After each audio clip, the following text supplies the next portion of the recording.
मेरी क्यूट सी फैमिली, मैं हूँ यूमी। अगर आप मेरे स्पेशल और एक्सक्लूसिव वीडियोस देखना चाहते हैं तो जल्दी से नीचे दिए गए ज्वाइन बटन पर क्लिक करें और मेरी मेंबरशिप लें। आपके इतने प्यार के लिए थैंक यू। तो चलिए आज का वीडियो शुरू करते हैं। एक लड़की एक ऐसे उपन्यास में पुनर्जन्म लेती है जहां वो एक दुष्ट खलनायिका का किरदार निभा रही है। उसका रोज का काम बस मुख्य नायिका को परेशान करना है और उसकी कहानी का अंत एक ही है, उसे फांसी दी जाएगी। उसे लगा था कि अगर वह कहानी के हिसाब से अपना किरदार निभाकर मर जाएगी तो वह वापस अपनी असल दुनिया में लौट सकेगी।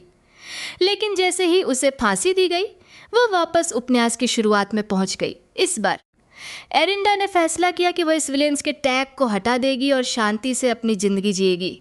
अब उसे सेरिना को परेशान करने में कोई दिलचस्पी नहीं थी।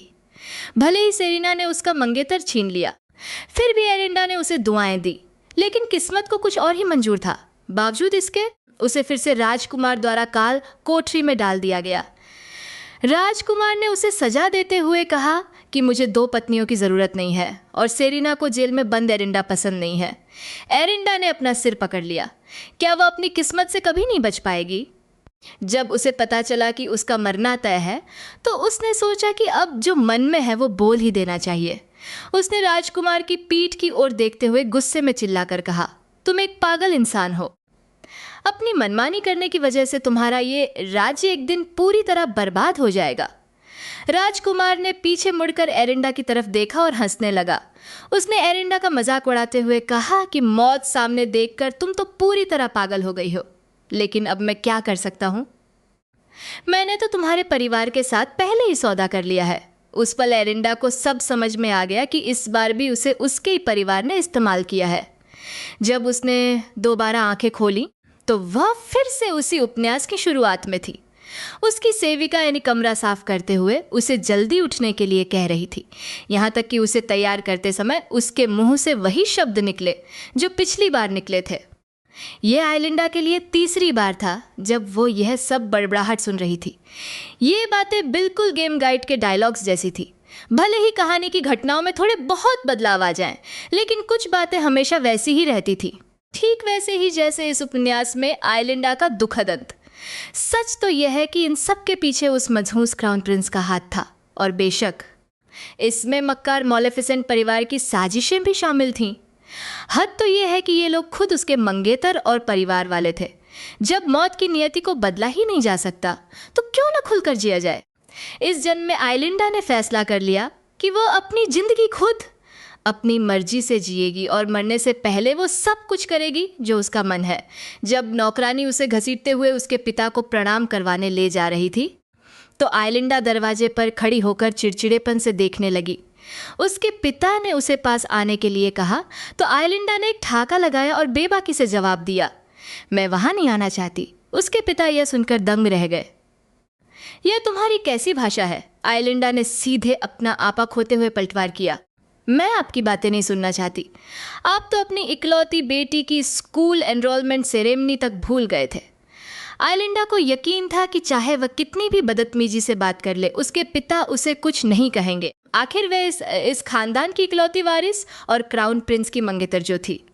जैसा सोचा था वैसा ही हुआ। उसके पिता ने शर्मिंदा होते हुए सफाई दी कि वे काम में बहुत व्यस्त थे।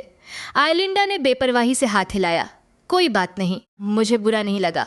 आप अपना काम जारी रखिए, लेकिन हर महीने की पॉकेट मनी कम नहीं होनी चाहिए। इतना कहते ही वह गुनगुनाते हुए कमरे से बाहर निकल गई और बेचारे पिता को वहीं दंग रह जाना पड़ा।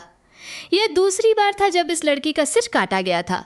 कुछ ही समय पहले वह एक नॉवेल की दुष्ट खलनायिका के किरदार में ट्रांसमिग्रेट हो गई थी और उससे भी बुरा यह था कि वह मौत और पुनर्जन्म के एक अंतहीन चक्र में फंसी हुई थी। पहली बार में उसने कहानी के हिसाब से एक दुष्ट विलेन का रोल निभाया और अंत में क्राउन प्रिंस द्वारा उसे फांसी दे दी गई।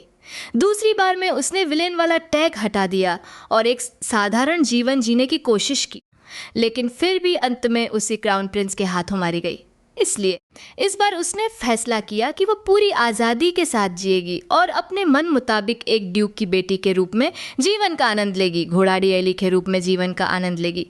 घोड़ा गाड़ी आइलिंडा के स्कूल में दाखिल जानी पहचानी बातचीत। यह तीसरी बार था जब वह कॉलेज के एनरोलमेंट सेरेमनी में शामिल हो रही थी। उसे ऐसा महसूस हो रहा था जैसे उसने 3 बार बोर्ड की परीक्षा दी हो और रिजल्ट आते ही तुरंत फिर से उसका पुनर्जन्म हो गया हो।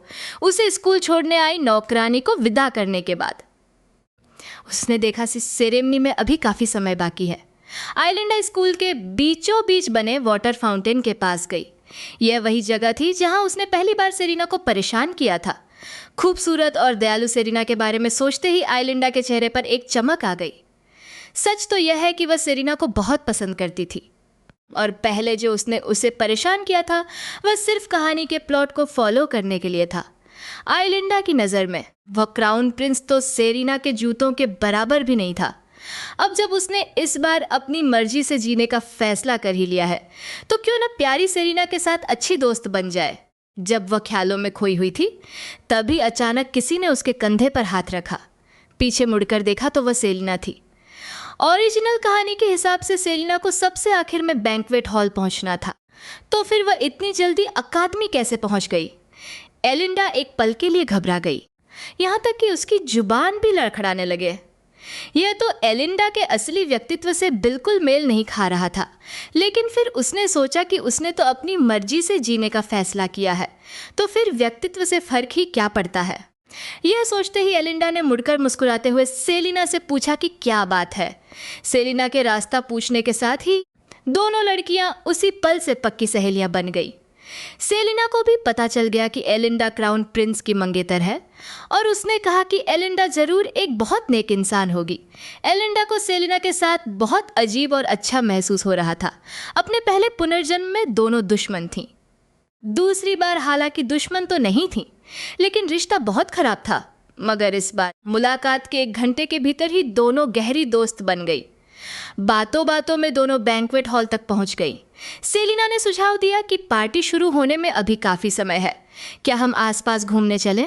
एलिंडा ने खुशी खुशी हाथ उठाकर हामी भर दी, लेकिन उसने कहा कि पहले अपना सामान अंदर रख देते हैं।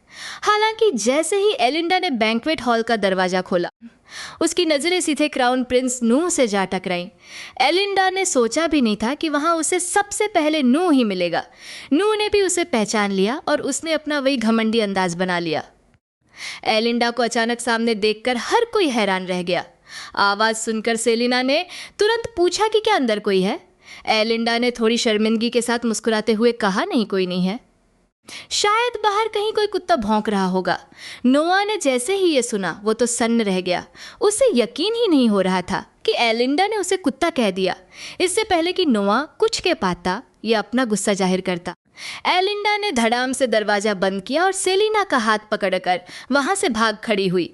वाकई में कितना मज़ा आया। क्राउन प्रिंस का चेहरा देखकर लग रहा था कि उनका मूड पूरी तरह खराब हो चुका है। वैसे भी अपनी मौत का दिन आने से पहले इंसान चाहे कुछ भी कर ले, मरना तो तय ही है।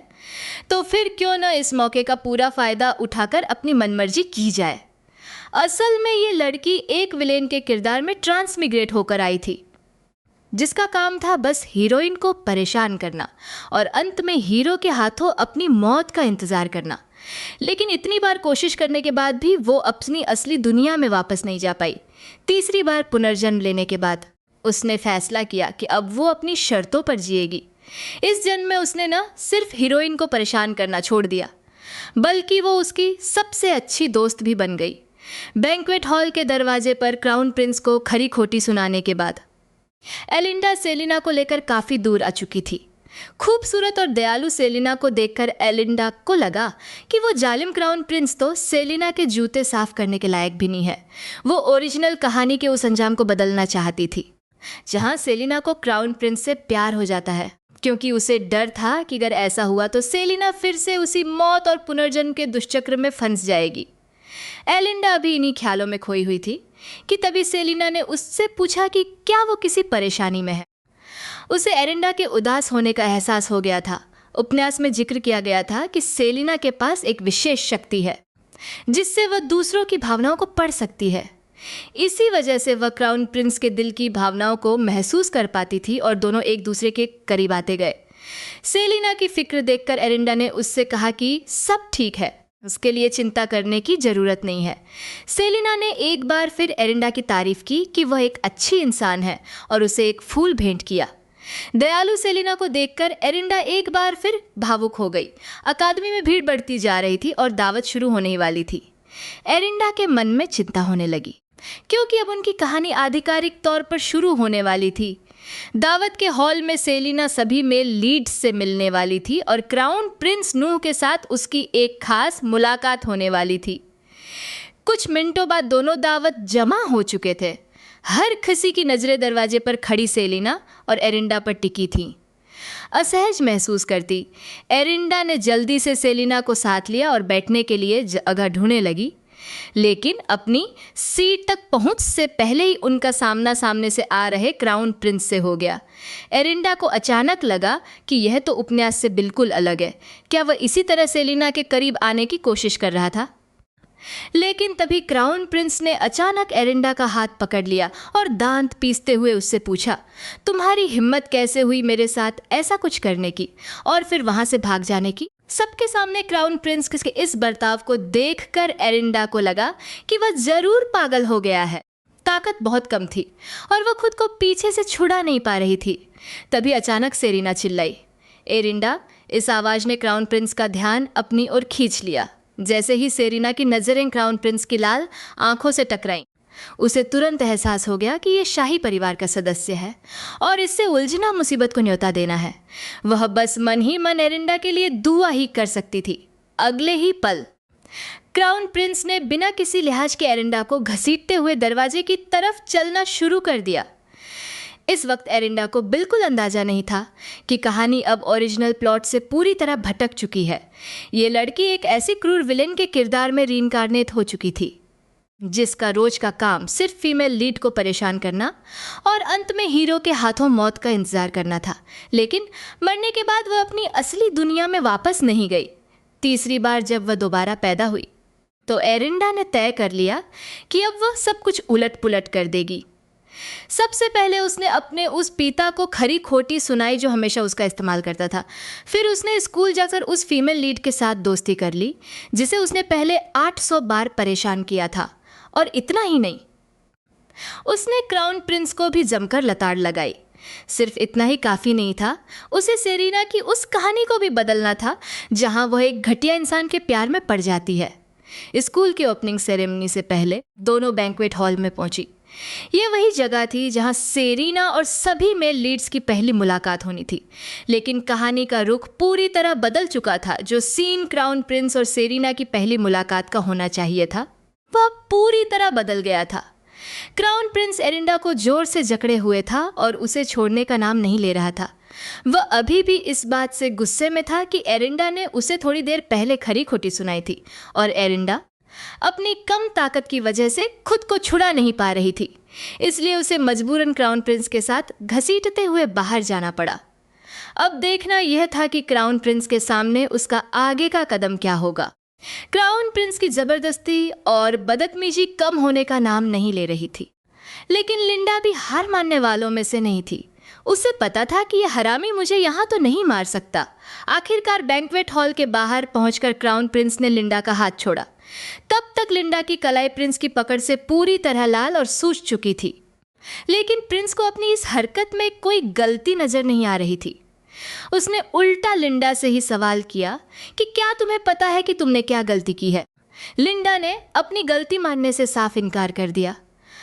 उसने बड़े ही शांत अंदाज में अपनी बाहें झाड़ी और प्रिंस से कहा कि प्रवेश समारोह शुरू होने वाला है और मुझे इस तरह घसीट कर बाहर लाना ही तुम्हारी सबसे बड़ी गलती है। मगर घमंडी प्रिंस ने लिंडा को सिर कलम करने की धमकी दे दी। लेकिन लिंडा, जिसके पास भविष्य का पूरा ज्ञान था, वह इन धमकियों से डरने वाली नहीं थी। उसने सीधा कह दिया कि तुम तो खुद कोई बड़ी मुसीबत खड़ी करके आए हो, इसीलिए सम्राट ने तुम्हें यहाँ फेंक दिया है। क्या अब भी तुम शाही ताकत का इस्तेमाल करके दूसरों को डराने की कोशिश कर रहे हो? प्रिंस हैरान रह गया और उसने पूछा कि तुम्हें यह कैसे पता चला? लिंडा ने कोई जवाब नहीं दिया। बस अपनी 3 उंगलियां उठाईं और कहा कि अगले 3 साल तक तुम्हें शाही परिवार से कोई मदद नहीं मिलेगी। यह बात भी मुझे अच्छी तरह पता है। यह सुनकर प्रिंस अपना सिर खुजलाने लगा और थोड़ा घबरा गया, लेकिन फिर भी उसने अपनी अकड़ बनाए रखी। उसने लिंडा को धमकाते हुए कहा कि अगर तुम इसी तरह मुझसे बहस करती रही तो शायद ग्रेजुएशन तक तुम्हें कोई बड़ा हादसा झेलना पड़ जाए। लिंडा को इसकी भी कोई परवाह नहीं थी। उसने बेफिक्री से कहा कि अगर ऐसा है तो इस बीच में तुम्हारे सामने और भी ज़्यादा बदतमीजी करूंगी। वैसे भी मरना तो है ही, तो फिर डर कैसा। इतना कहकर वह प्रिंस के और करीब आई और उससे पूछा कि क्या तुम मेरा रिश्ता तोड़ने के लिए तैयार हो। यह सुनकर क्राउन प्रिंस की आंखें फटी की फटी रह गईं। ऐसा लग रहा था जैसे उसे यकीन ही नहीं हो रहा कि तुम मुझसे रिश्ता तोड़ने के लिए इतनी बेताब क्यों हो। एलिंडा जवाब दे पाती उससे पहले ही उसे स्कूल के एनरोलमेंट सेरेमनी शुरू होने की आवाज़ सुनाई दी। वह तुरंत मुड़ी और क्राउन प्रिंस से कहा कि वह पहले जा रही है। जाते जाते उसने क्राउन प्रिंस पर तंज कसते हुए कहा कि उम्मीद है तुम्हें बैंक्वेट हॉल का रास्ता तो पता ही होगा। इतना कहकर वह क्राउन प्रिंस के कुछ बोलने का इंतजार किए बिना ही वहां से भाग निकली। क्राउन प्रिंस बस एलिंडा की पीठ को देखता रह गया। उसे अपनी आंखों पर यकीन नहीं हो रहा था। उसे लगा कि एलिंडा पक्का पागल हो गई है, लेकिन क्राउन प्रिंस शाही परिवार से था, इसलिए स्कूल में भी उसे खास ट्रीटमेंट मिलता था। अगले दिन स्कूल के उद्घाटन समारोह में देर से आने के कारण एलिंडा को बत्तख की चाल चलने की सजा मिली, जबकि अपनी शाही ताकत के दम पर क्राउन प्रिंस को किसी भी सजा से छूट मिल गई। हाँफते हुए एलिंडा ने कसम खाई कि वह क्राउन प्रिंस को सबक सिखाकर ही दम लेगी। तभी उसने ऊपर देखा और पाया कि सामने कोई और भी है जिसे सज़ा मिल रही थी। एलिंडा जान गई कि सज़ा परावर्तका इस कहानी के मेल लीड्स में से एक है। उसने सोचा भी नहीं था कि उसकी मुलाकात यहाँ होगी। उपन्यास में वह सिर्फ सेलिना से बात करता था, एक वफादार नाइट जो खामोशी से सेलिना की रक्षा करता था, एक ऐसा दुखी प्रेमी जो अंत तक अपने दिल की बात नायिका से कह नहीं पाया। यह वही किरदार है जो एलिंडा को उपन्यास पढ़ते वक्त सबसे ज़्यादा पसंद था। खैर, वैसे भी इस जन्म में तो उसने सब कुछ अपने हिसाब से करने का फैसला कर लिया था, तो क्यों ना उसके पास जाकर उसे हेलो कहा जाए। वह लड़की जो एक विलेन के किरदार में फिर से पैदा हुई थी और जिसका हर जन्म सिर कटने के साथ ख़त्म होता था, उसने सोचा कि अगर इस अंत को बदला नहीं जा सकता तो फिर अपनी मर्जी से जीने में क्या हर्ज है। अपने तीसरे पुनर्जन्म में एलिंडा ने नायिका सेलिना के साथ पक्की दोस्ती कर ली थी। अपने मंगेतर क्राउन प्रिंस के साथ तो उसके रिश्ते पहले ही दुश्मनी वाले हो चुके थे और अब उसके सामने वो शख्स खड़ा था जिसे उसने नॉवेल पढ़ते वक्त सबसे ज़्यादा पसंद किया था, रेनार्ड। इस हिसाब से देखें तो अभी एक और मेल लीड का आना बाकी था। कहानी के मुताबिक रेनार्ड फीमेल लीड सेलिना का वफादार साथी था और उसका एलिंडा के साथ दूर दूर तक कोई नाता नहीं था। फिर भी एलिंडा ने फैसला किया कि वो उसका पीछा करेगी और बात करने की कोशिश करेगी, लेकिन जैसे ही उसने एक वाक्य कहा, रेनार्ड बिना उसकी परवाह किए सीधे आगे बढ़ गया। आधे घेरे तक डक वॉक करने के कारण एलिंडा बुरी तरह थक चुकी थी। अपने गॉड लाइक हीरो को पकड़ने के लिए उसके पास कोई रास्ता नहीं बचा था, इसलिए उसने अपनी शारीरिक क्षमता बढ़ाने वाले मैजिक का इस्तेमाल किया। वो तेजी से भागकर रेनार्ड के पास पहुंची और एक बार फिर साथ में थोड़ी बातचीत करने की गुजारिश की। रेनार्ड ने जब एलिंडा को इतनी जल्दी अपनी थकान मिटाते हुए देखा तो उसे हैरानी हुई। उसने कहा, लगता है तुम अक्सर एक्सरसाइज करती हो। इसके तुरंत बाद उसने पूछा कि क्या वो जेनशू स्कॉलरशिप की विजेता है, क्योंकि सिर्फ वही लोग इतनी अच्छी स्टेमिना रखते हैं जिन्होंने कड़ी ट्रेनिंग की हो। एलिंडा को अचानक याद आया कि रेनार्ड का स्वभाव कैसा है। उसे ईमानदार लोग पसंद हैं और चालाकी करने वाले लोग फूटी आंख नहीं सुहाते। अगर वो उसे सच बता देती कि ये सब मैजिक का कमाल है तो यकीनन उसकी नज़रों में एलिंडा की इज्जत गिर जाती। मजबूरी में एलिंडा ने डरते हुए झूठ बोला कि वो रोज़ 2 घंटे डक वॉक करती है, इसीलिए उसकी स्टेमिना इतनी बेहतर है। रेनार्ड की गंभीर नज़रों को देखते हुए एलिंडा को लगा कि कहीं वो झूठ पकड़ तो नहीं लिया गया। क्या उसे पता चल गया कि वो झूठ बोल रही है? लेकिन अगले ही पल रेनार्ड ने उससे जो कहा वो सुनकर एलिंडा दंग रह गई। एलिंडा की स्टेमिना इतनी ज़बरदस्त है कि अगर वो तलवारबाजी नहीं सीखती तो ये वाकई बहुत अफसोस की बात होगी। एलिंडा एकदम हैरान रह गई कि अचानक ये तलवारबाजी की बात कहाँ से आ गई। क्योंकि ओरिजिनल कहानी में तो ऐसा कहीं नहीं लिखा था कि उसकी प्रतिक्रिया धीमी थी। जब रेनॉल्ड को पता चला कि एलेंडा जादू में माहिर है, तो उसने उम्मीद जताई कि सेमेस्टर के आखिर तक वो तलवारबाजी की क्लास में स्विच कर ले। एलेंडा ने घबराकर मना कर दिया, क्योंकि उसे सच में तलवार चलाना नहीं आता था। लेकिन रेनॉल्ड ने अपनी बात पर अड़ते हुए कहा कि वो उससे खुद तलवारबाजी सिखा सकता है। उसने कहा कि अगर तुम कड़ी ट्रेनिंग के लिए तैयार हो तो यकीनन एक बेहतरीन तलवारबाज बन सकती हो। रेनॉल्ड के इस जज्बे को देखकर एलेंडा ने बहाना बनाया कि उसकी स्टैमिना बहुत कम है और वो अभी थक कर हाँफ रही है। लेकिन रेनॉल्ड का चेहरा अचानक गंभीर हो गया और उसने कहा, मुझे धोखा देने की कोशिश मत करो, मुझे पता है कि तुम झूठ बोल रही हो। एलेंडा ने मन ही मन उसे कोसा। ठीक उसी वक्त पीछे से सेलिंडा की आवाज़ आई, जो एलेंडा के लिए तौलिया लेकर आई थी। रेनॉल्ड चुपचाप उन दोनों को देखता रहा। एलेंडा ने महसूस किया कि रेनॉल्ड अभी तक यहाँ से क्यों नहीं गया। क्या वो सेलिंडा की वजह से रुका है? लेकिन रेनॉल्ड ने सेलिंडा को इग्नोर किया और एलेंडा के हाथ से तौलिया छीनकर खुद अपने पसीने पोंछने लगा और फिर दोबारा एलेंडा से तलवारबाजी सीखने की जिद करने लगा। बौखलाई हुई एलेंडा ने फैसला किया कि वो रेनॉल्ड को सच बता देगी कि उसने अभी जो जादू इस्तेमाल किया उसकी वजह से उसकी हालत ख़राब है और उसकी स्टेमिना वाकई बहुत कम है। लेकिन वो भूल गई थी कि वो कितनी बड़ी वाली सिंप है। जैसे ही एलेंडा ने अपनी नज़रें उठाकर रेनॉल्ड के हैंडसम चेहरे की ओर देखा, उसका इरादा फ़ौरन बदल गया। वो खुशी खुशी और एक्साइटमेंट के साथ रेनॉल्ड की बात मान गई। उसने तलवारबाजी सीखने का अनुरोध किया, जिसे रेनाल्ड ने तुरंत मान लिया और कल इसी जगह ट्रेनिंग शुरू करने का वादा किया। एलेंडा ने बड़े उत्साह के साथ हामी भर दी। वैसे भी चाहे कुछ भी हो जाए, रेनाल्ड आखिर में सेरीना को ही पसंद करने वाला है, तो अब अगर वह थोड़ा बहुत उसके करीब आने की कोशिश करेगी भी तो इससे कुछ बदलने वाला नहीं है। यह उस लड़की का दूसरी बार का कटा हुआ सिर था। यानी कहानी के अनुसार वह 2 बार मर चुकी थी, लेकिन कभी हकीकत में वापस नहीं गई। अगर मौत की किस्मत से बच ही नहीं सकती तो इस बार अपनी मर्जी की करेगी। उसे तो मुख्य नायिका को परेशान करना चाहिए था, पर उसने तो उसकी सबसे अच्छी दोस्त बनने की ठान ली। वह क्राउन प्रिंस की मंगेतर थी, लेकिन उसने प्रिंस को ही बुरी तरह से नाराज कर दिया। दूसरे पुरुष पात्र उसे भाव नहीं दे रहे थे, तो उसने फैसला किया कि वह उन सबके साथ दोस्ती निभाएगी। अकादमी के गलियारे में सेरीना ने चिंता के साथ पूछा कि क्या रेनाल्ड के साथ तलवारबाजी सीखने का फैसला लेना थोड़ा जल्दबाजी है? कहीं ऐसा ना हो कि वे थक कर हार मान ले। एलेंडा ने शर्मिंदा होकर हंसते हुए कहा कि वह ठीक है और सेरीना को चिंता करने की ज़रूरत नहीं है। साथ ही उसने यह भी बताया कि अभी उसकी रेनाल्ड से बात हुई और उसे लगा कि वे इंसान काफ़ी अच्छा है। सेरीना ने उसे ज़्यादा थकान न लेने की सलाह दी और खुद भी थोड़ा संभल कर रहने को कहा। जब दोनों लड़कियां बात कर ही रही थीं, तभी क्लास की घंटी बज गई। एलेंडा ने कहा कि यह तैयारी की घंटी है और अब क्लास में वापस चलना चाहिए। सेरीना को हैरानी हुई कि एलेंडा को अकादमी की चीज़ों के बारे में इतनी अच्छी जानकारी कैसे है। एलेंडा ने बताया कि उसका भाई भी यहीं पढ़ता है। सेरीना को अचानक याद आया कि उसने आज एक सुनहरी आंखों वाले इंसान को कई बार देखा था, और सुनहरी आंखें तो मॉलेफिसेंट परिवार का प्रतीक। उसने एलिंडा को बताया कि वह आदमी मुझे देखते ही आंखें मारता है और कभी कभी मेरी तरफ फ्लाइंग किस भी करता है। उसे पता चला कि वह तो तुम्हारा भाई है। एलिंडा को अपने भाई विलियम के लिए शर्मिंदगी महसूस हुई।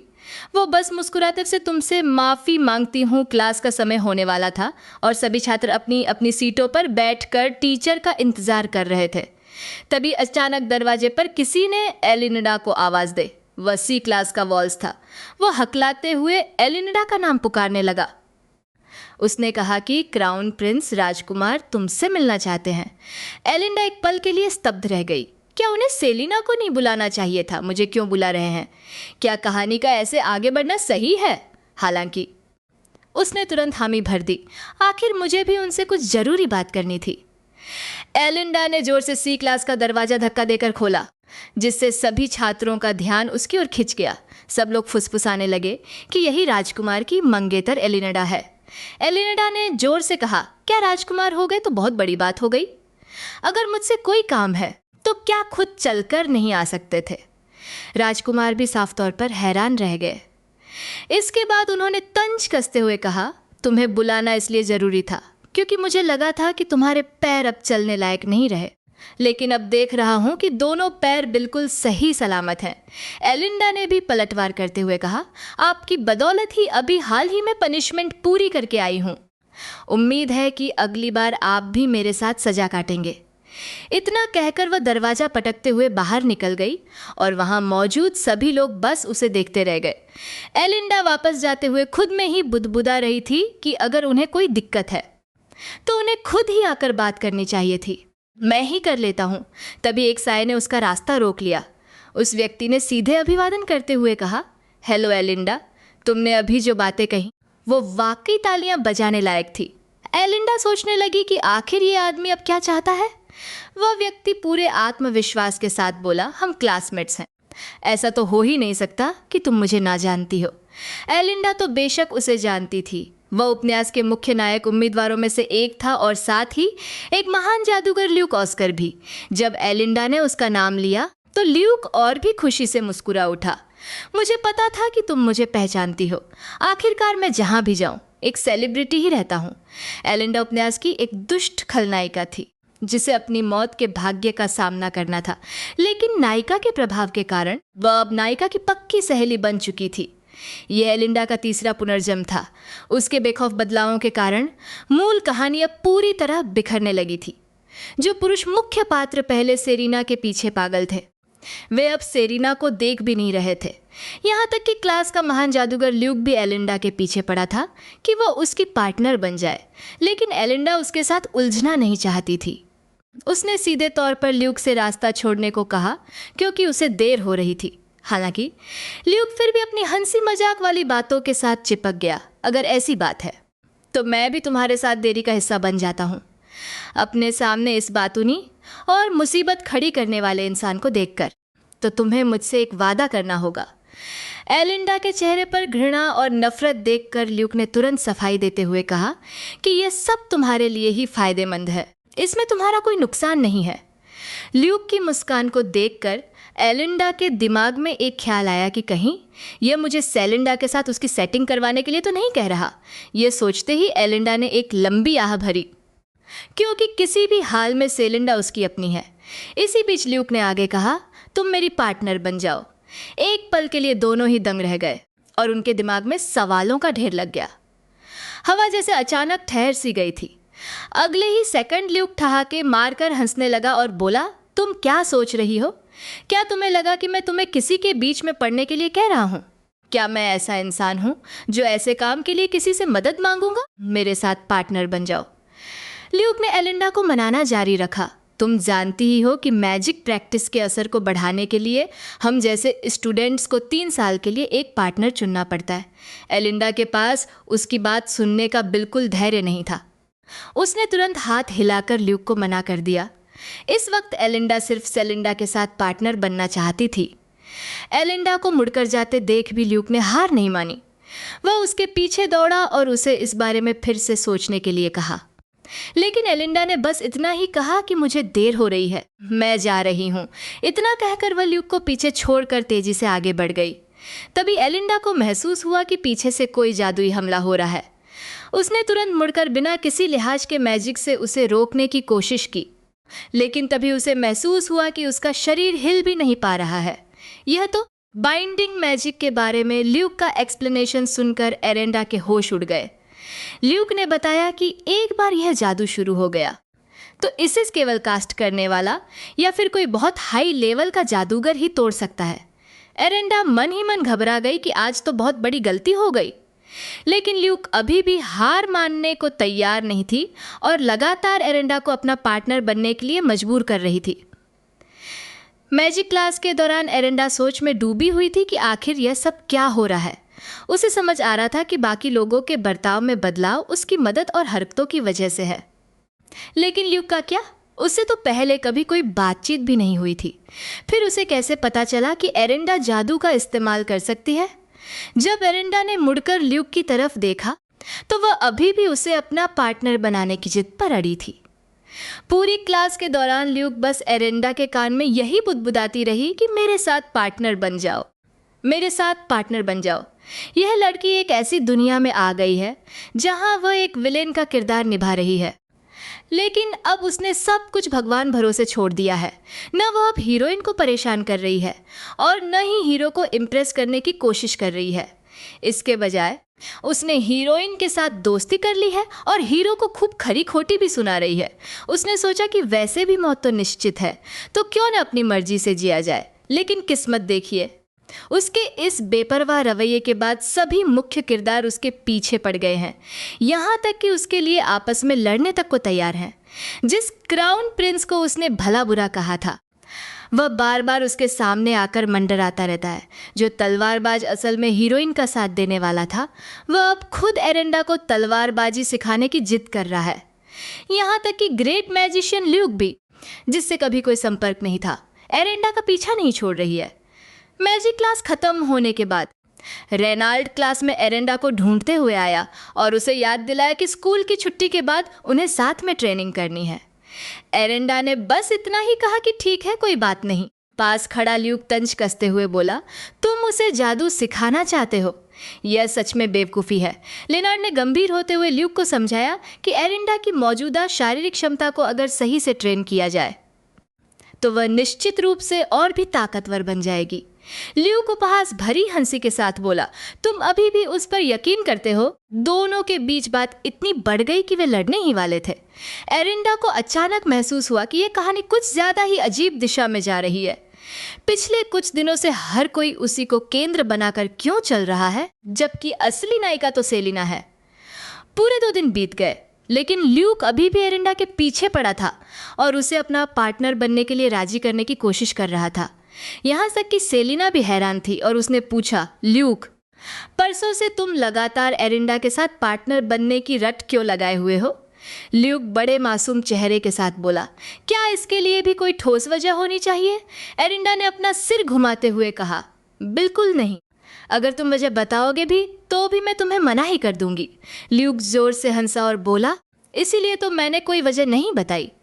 एरेंडा बुरी तरह हताश हो गई। सेलिना ने अब उन लोगों की बातों पर ध्यान देना बंद कर दिया और अपना होमवर्क करने के बारे में सोचने लगी। सेलिना को गंभीरता से सोचते हुए देखकर एरेंडा उसकी मासूमियत पर फिदा हो गई।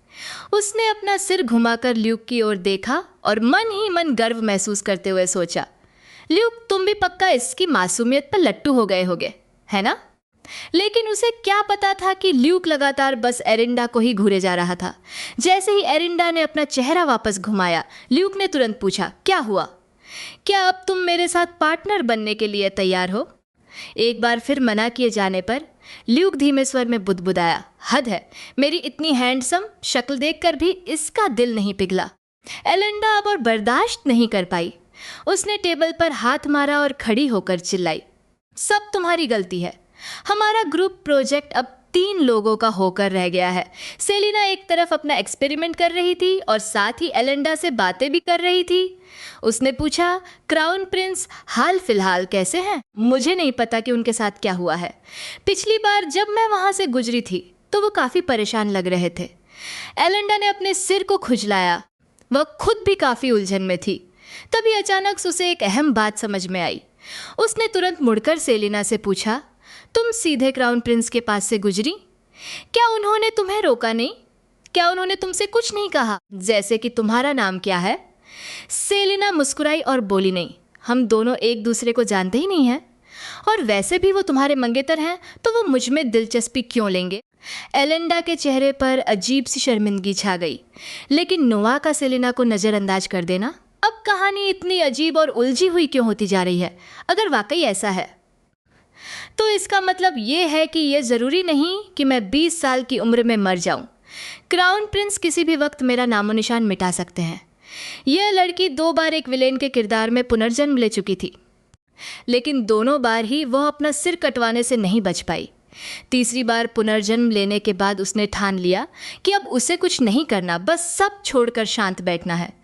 लेकिन उसे उम्मीद नहीं थी कि सब कुछ छोड़ देने के बाद सारे मुख्य किरदार खुद उसे ढूंढते हुए उसके पास आने लगेंगे। हालांकि एलेंडा खुश नहीं थी, क्योंकि जैसे जैसे कहानी अपने रास्ते से भटक रही थी, उसे अचानक एहसास हुआ कि अगर कहानी बदल गई है तो इसका मतलब यह है कि उसका 20 साल की उम्र में मरना तय नहीं है, बल्कि यह भी हो सकता है कि क्राउन प्रिंस उसे किसी भी पल मार डाले। एलेंडा अभी इसी उलझन में डूबी हुई थी। जब वो अपने ख्यालों में खोई हुई थी, तभी बगल में खड़ी सेलेना ने उसकी भावनाओं को पढ़ लिया। उसने प्यार से आइलिंडा का हाथ पकड़ा और कहा, आइलिंडा, जो अभी हुआ ही नहीं, उसके लिए चिंता करने की कोई ज़रूरत नहीं है। चाहे कुछ भी हो जाए, मैं हमेशा तुम्हारे साथ रहूंगी। सेजना की इस सांत्वना को सुनकर आइलिंडा का दिल भर आया। उसे महसूस हुआ कि इतनी नेक और दयालु सेजना को वह अपने पिछले जन्म में हर दिन परेशान करने की सोचती थी। अचानक आइलिंडा के मन में उम्मीद की एक किरण जगी। सब कुछ अभी तो ठीक है। अभी तक तो क्राउन प्रिंस ने भी कोई कदम नहीं उठाया है। क्या पता, शायद वह वाकई में किसी बड़े झटके के कारण सगाई तोड़ दे। लेकिन जैसा सोचा था बिल्कुल वैसा ही हुआ। एक आवाज ने आइलिंडा को पीछे से पुकारा। क्राउन प्रिंस अपनी आंखों के नीचे काले घेरे लिए क्लासरूम के दरवाजे पर खड़े थे और उन्होंने आइलिंडा के साथ चलने को कहा। आइलिंडा खुद को लगातार शांत रहने के लिए समझा रही थी कि डरने की कोई बात नहीं है। ये एकेडमी है। नू यहाँ चाह कर भी कुछ नहीं कर सकता। वैसे भी वह पहले ही 2 बार अपनी जान गंवा चुकी है, तो अब डरने के लिए बचा ही क्या है। आइलिंडा खुद को शांत करने की कोशिश कर रही थी कि तभी ल्यूक ने उसके कान के पास आकर धीरे से फुसफुसाया, अपने मंगेतर के साथ जा रही हो। फिर इतनी घबराई हुई क्यों हो? क्या तुम लोग लड़ने जा रहे हो? मुझे चिंता हो रही थी, इसलिए मैं पीछे पीछे आ गया। आइलिंडा ने चिढ़कर ल्यूक की तरफ देखा और पूछा, सेलिना कहाँ है? ल्यूक जोर से हंसते हुए बोला कि उसे यहाँ ज़्यादा मज़ा आ रहा है। ल्यूक की इस ढिठाई को देखकर आइलिंडा ने तुरंत मुड़कर उस पर जादू से हमला कर दिया, लेकिन उसे बिल्कुल भी अंदाजा नहीं था कि वह एक ही झटके में उसे रोक लेगा। उसने सीधे क्राउन प्रिंस की दिशा में हमला कर दिया। वह जादुई हमला सीधे क्राउन प्रिंस के सिर पर जाकर लगा। एरिंडा ने ल्यूक की तरफ एक तारीफ भरी नज़र से देखा और कहा, तुम मुझे इस बार काफ़ी पसंद आए। क्राउन प्रिंस ने अपने चोट खाए हुए सिर को सहलाया और पीछे मुड़कर एरिंडा की तरफ देखा। तभी उसे वहां एक और व्यक्ति दिखाई दिया। उसने उलझन में ल्यूक से पूछा, तुम कौन हो? एरिंडा ने ल्यूक के पेट में एक कोहनी मारी और चिढ़कर बोली, तुम्हें इसके बारे में सोचने की ज़रूरत नहीं है। यह बस एक पागल इंसान है। ल्यूक भी हंसते हुए बोला, हाँ हाँ, बिल्कुल सही कहा। मुझ पर ध्यान मत दो, मैं पागल ही हूँ। एरिंडा और भी ज़्यादा परेशान हो गई। उसने कहा, इसमें गर्व करने वाली क्या बात है? मैंने तुम्हारी तारीफ थोड़ी न की है। क्राउन प्रिंस उन दोनों की इस हरकत को देख रहा था और उसके चेहरे पर नाराज़गी साफ झलक रही थी।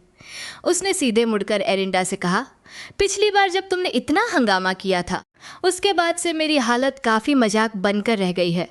तुमने सबके सामने शाही परिवार का अपमान किया। क्या तुम्हें सच में लगता है कि मैं तुम पर दया दिखाऊंगा और तुम्हें यूं ही छोड़ दूंगा? क्राउन प्रिंस की उन डरावनी आंखों को देखकर एरिंडा सोचने लगी कि क्या वह उसे यहीं ख़त्म करने की योजना बना रहा है। हालांकि उसे लगा कि सेमेस्टर ख़त्म होने से पहले शायद वह कोई बड़ा कदम नहीं उठाएगा। वह इस उपन्यास की एक विलेन थी जिसे मौत का सामना करना था। लेकिन जैसे जैसे कहानी का ओरिजिनल प्लॉट बिगड़ रहा था, सभी में लीड किरदार उसकी तरफ आकर्षित होने लगे थे। ल्यूक के आने के साथ ही एरिंडा का मौत वाला अंत अब पूरी तरह से बदलने वाला था। उस दिन एरिंडा द्वारा किए गए पिछले अपमान के कारण क्राउन प्रिंस ने उसे फिर से बात करने के लिए बुलाया। एरिंडा, भले ही उसे इस बात की चिंता थी कि क्राउन प्रिंस उस पर हमला कर सकता है, लेकिन वह जितना ज़्यादा सोच रहा था उतना ही गुस्सा हो रहा था।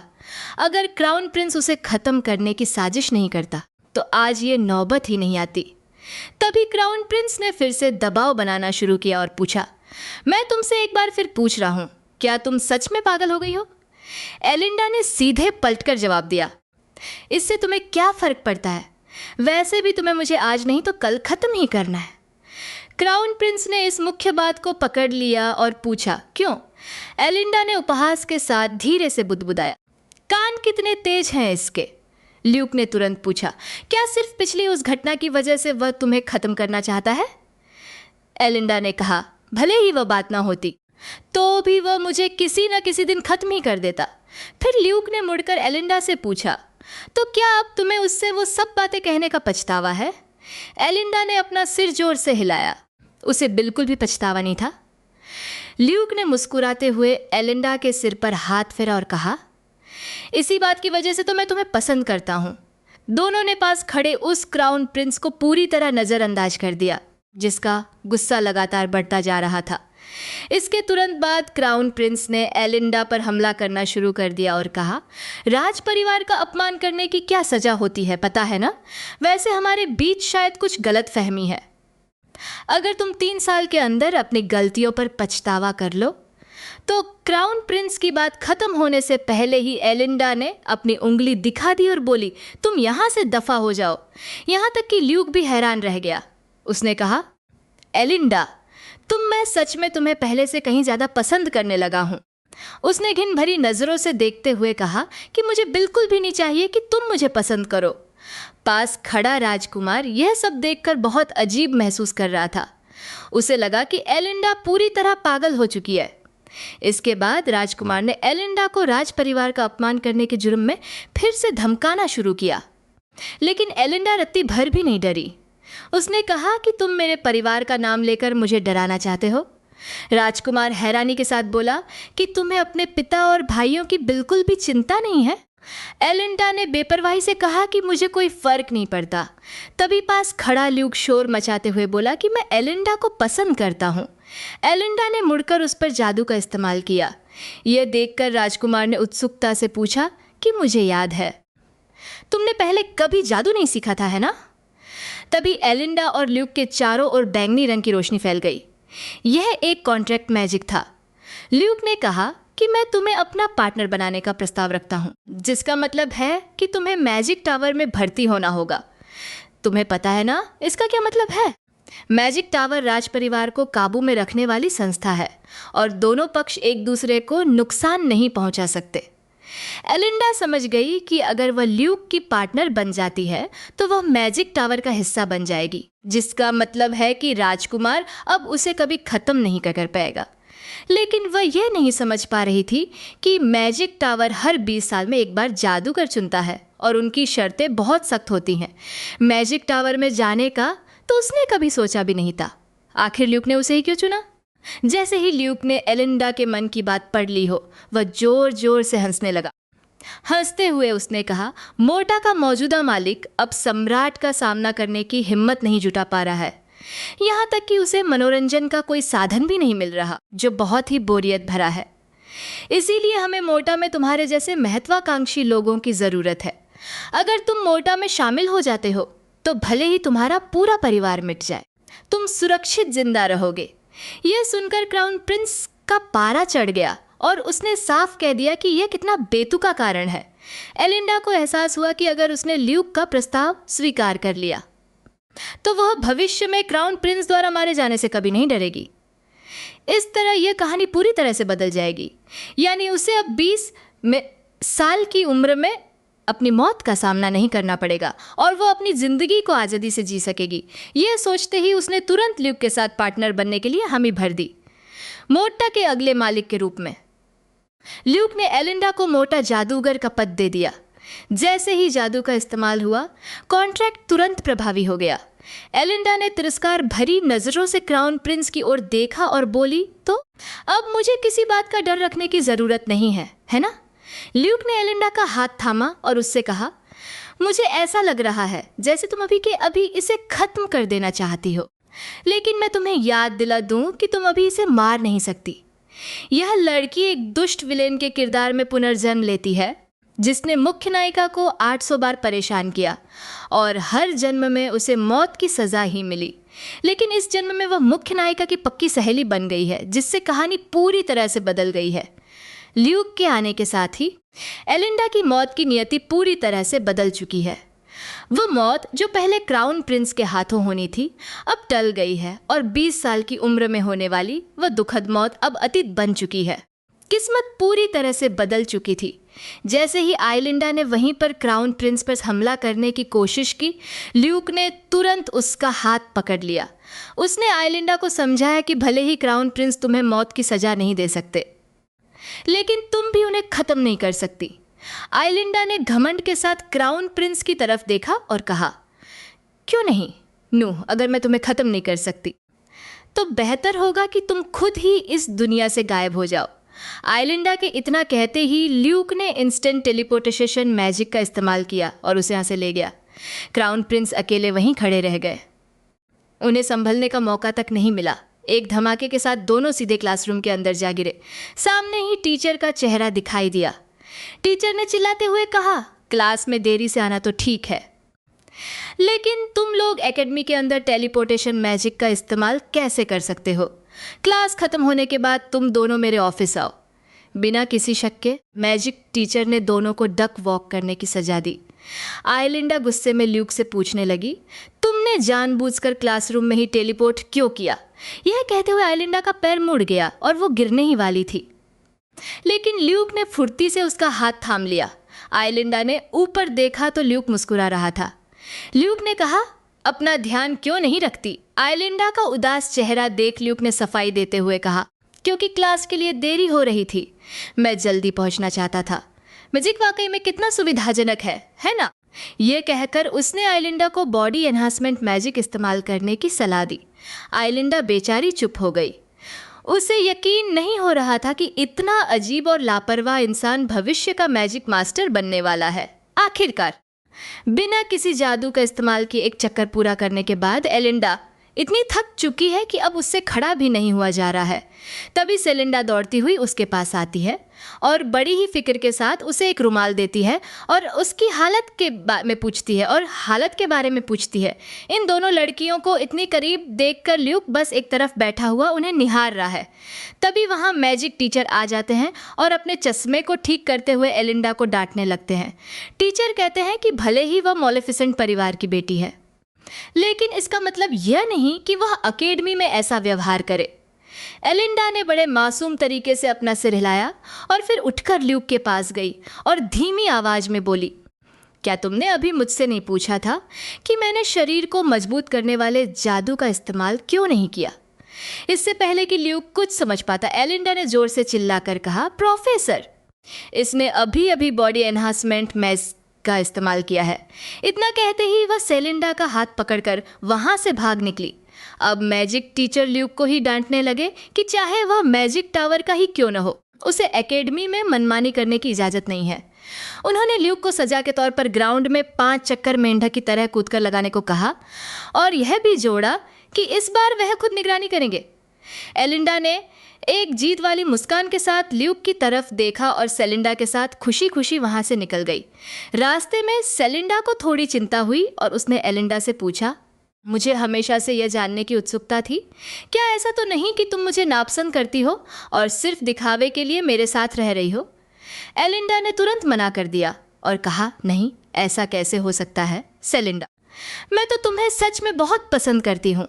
ऐसा कहते हुए उसने बड़ी ईमानदारी के साथ सेलिंडा के दोनों हाथ पकड़ लिए।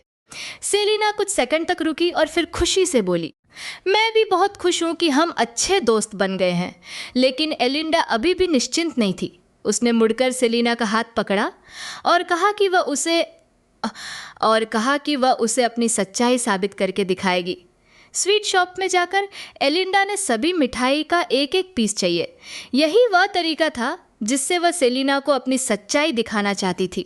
उसे समझ नहीं आ रहा था कि अपनी भावनाओं को कैसे व्यक्त करे, इसलिए उसने अपनी तरफ से सबसे सरल तरीका चुना। सेलिना ने सुझाव दिया कि इन ब्रेड और मिठाइयों को ल्यूक के साथ बांटकर खाते हैं, क्योंकि वह बहुत थक गया होगा। लेकिन एलिंडा को इस बात से कोई फर्क नहीं पड़ा। वह जानती थी कि ल्यूक दौड़ पूरी करने के बाद तुरंत अपनी जादुई शक्तियों का इस्तेमाल करके थकान मिटा लेगा। सेलिना ने एलिंडा को समझाया कि चाहे कुछ भी हो जाए, ल्यूक तुम्हारा पार्टनर है और तुम्हें उसका थोड़ा ध्यान रखना चाहिए। एलिंडा ने एक गहरी सांस ली और कहा, सच तो यह है कि मैं तुम्हारे साथ पार्टनर बनना चाहती थी। वह चाहती थी कि जैसे ही जादू खत्म होने वाला हो तब वह औपचारिक रूप से सेलिना को इनवाइट करेगी। लेकिन उसे उम्मीद नहीं थी कि ल्यूक उसे मैजिक टावर का लालच देकर फंसा लेगा। वैसे मैजिक टावर में शामिल होना एलिंडा के लिए मौत से बचने का एक जरिया भी था, लेकिन सेलिना यह बात नहीं जानती थी। वह उदास चेहरे के साथ बोली, तुम चाहे जो भी कहो कि तुम मेरे साथ पार्टनर बनना चाहती हो, लेकिन जो फैसला तुमने लिया है अब उसे बदला नहीं जा सकता। मौका एक बार हाथ से निकल जाए तो वापस नहीं आता। एलिंडा ने शर्मिंदगी में अपनी गर्दन खुजलाई। सेलिना सही कह रही थी। 2 जन्मों तक मौत की सजा पाने वाली वह दुष्ट विलेन अब इस जन्म में सबकी लाडली बन गई थी। सभी मेल लीड्स उसके इर्द गिर्द घूम रहे थे और वह असली फीमेल लीड की पक्की सहेली भी बन चुकी थी। और धीरे धीरे सेलिना को एलिंडा पर शक होने लगा। क्या एलिंडा उससे नफरत करने लगी है?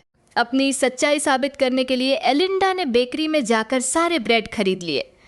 सारे ब्रेड खरीदकर वापस लौटते समय रास्ते में उनका सामना रेनार्ड से हुआ। एलिंडा ने जोश के साथ उससे हेलो कहा, लेकिन सेलिंडा के चेहरे पर घबराहट साफ दिख रही थी। रेनार्ड ने थोड़ी हिचकिचाहट के साथ बेमन से दोनों की तरफ हाथ हिलाया। एलिंडा ने फिक्र जताते हुए पूछा कि क्या वह तलवारबाजी की ट्रेनिंग के लिए आया है और क्या उसने खाना खा लिया। इस पर रेनार्ड ने शर्मिंदा होते हुए एलिंडा से माफ़ी मांगी और कहा कि उसे तलवारबाजी सीखने के लिए मजबूर करना उसकी गलती थी। एलिंडा ने बेपरवाही से रेनार्ड का हाथ पकड़ा और कहा कि कोई बात नहीं, तलवारबाजी छोड़ो, फिर भी हमें अक्सर मिलते रहना चाहिए। यह कहकर एलिंडा ने उत्साह के साथ सेलिंडा की तरफ देखा। उसे लगा कि अब रेनार्ड और सेलिंडा के बीच चीजें आगे बढ़ सकती हैं। इससे पहले कि एलिंडा कुछ और कहती, सेलिंडा ने खुद आगे बढ़कर रेनार्ड को साथ में ब्रेड खाने के लिए इनवाइट किया। खाने की टेबल पर ल्यूक गुस्से में बोला कि एलिंडा तुम गद्दार हो। एलिंडा ने बिना पीछे मुड़े सीधे उसके मुंह में एक ब्रेड ठूंस दिया। ल्यूक ब्रेड खाते खाते बड़बड़ाने लगा कि एलिंडा तुमने मुझे कैसे छोड़ दिया, और ये रेनार्ड यहाँ क्या कर रहा है? उसने एलिंडा की तरफ मुड़कर पूछा कि क्या तुम्हें नहीं पता कि जादूगर और तलवारबाज कभी साथ नहीं चल सकते? एलिंडा ने तिरछी नज़र से देखते हुए पूछा कि तो फिर मैजिक स्वॉर्ड्समैन किसमें आता है, जादूगर में या तलवारबाज में? रेनार्ड ने पूरी गंभीरता के साथ जवाब दिया कि मैजिक स्वॉर्ड्समैन में स्वॉर्ड्समैन शब्द आता है, तो इसे तलवारबाजों की कैटेगरी में ही होना चाहिए। लुक के चेहरे पर लाचारी साफ दिख रही थी। वो मन ही मन सोच रहा था कि आखिर मुझे इस तरह के इंसान के साथ लंच क्यों करना पड़ रहा है। सेरेना ने तुरंत बात संभालते हुए कहा, आखिर हम लोग एक दूसरे के अलावा और किसी को दोस्त नहीं मानते, तो इसमें बुराई ही क्या है? लुक ने रेनाल्ड की तरफ इशारा करते हुए कहा कि मेरा और उसका तो बिल्कुल भी कोई लेना देना नहीं है। वहीं एरिंडा पास ही बैठी उसे बचकाना कह रही थी। वे सभी साथ बैठकर ब्रेड खा रहे थे और इधर उधर की बेमतलब बातें कर रहे थे। एरिंडा को यह पल बहुत अच्छा लग रहा था क्योंकि यहाँ क्राउन प्रिंस मौजूद नहीं थे। तभी लुक ने पूरी गंभीरता के साथ एरिंडा को घूरना शुरू कर दिया। एरिंडा उलझन में पड़ गई कि आखिर उसका यह कैसा रिएक्शन है। लुक ने साफ कह दिया कि उसका गुस्सा अभी तक ठंडा नहीं हुआ है।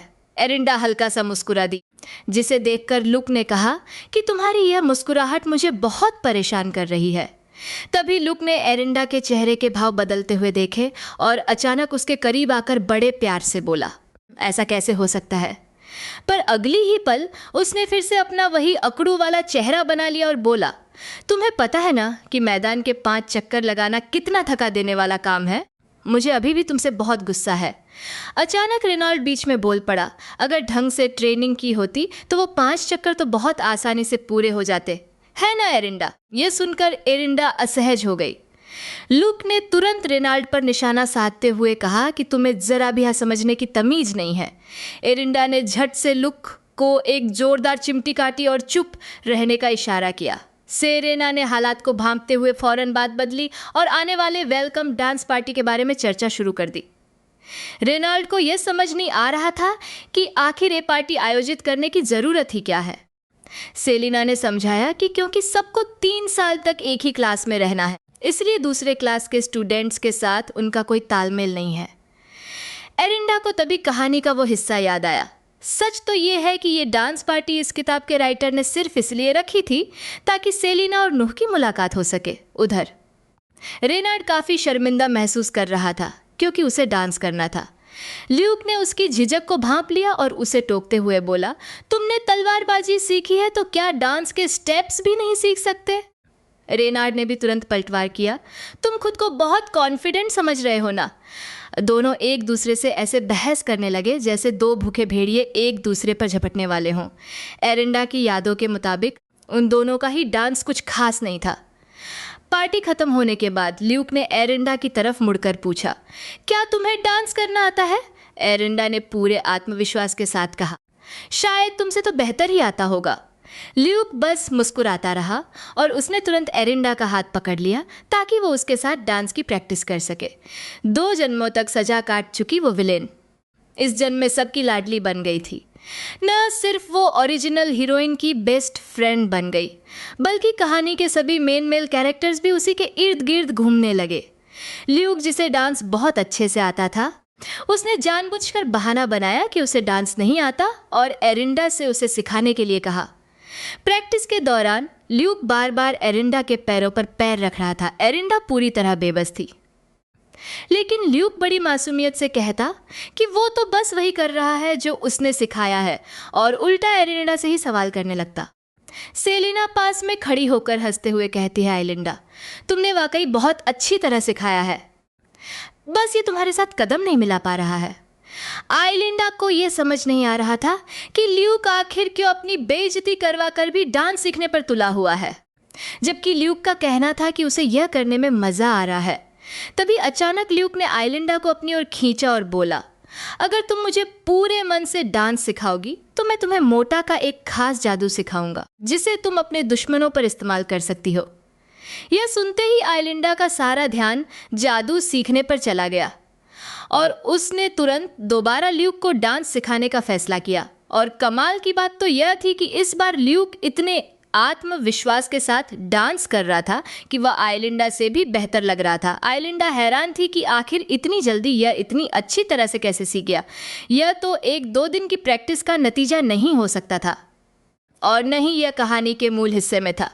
ल्यूक ने आइलिंडा की उलझन को भांप लिया और मुस्कुराते हुए कहा, क्या मैंने तुमसे पहले नहीं कहा था कि मैं डांस में बहुत अच्छा हूँ? आइलिंडा अभी पूछने ही वाली थी कि क्या वह कोई प्रोफेशनल डांसर है कि तभी ल्यूक ने उसके सिर पर हाथ फेरा और बोला, यह सब तुम्हारी वजह से है, तुम बहुत दिलचस्प हो। इतना कहकर आइलिंडा के कुछ समझने से पहले ही वह इंस्टेंट ट्रांसमिशन जादू का इस्तेमाल करके गायब हो गया। ड्रेसिंग रूम में आइलिंडा और सेलिना अपने लिए गाउन चुन रही थीं। वे बाकी लोगों से काफ़ी देर से पहुंची थीं, इसलिए जो कपड़े बचे थे उनमें कुछ खास नहीं था। सेलिना ने उसे दिलासा देते हुए कहा, कोई बात नहीं आइलिंडा, हमें बस काम चलाने भर की चीज़ चाहिए।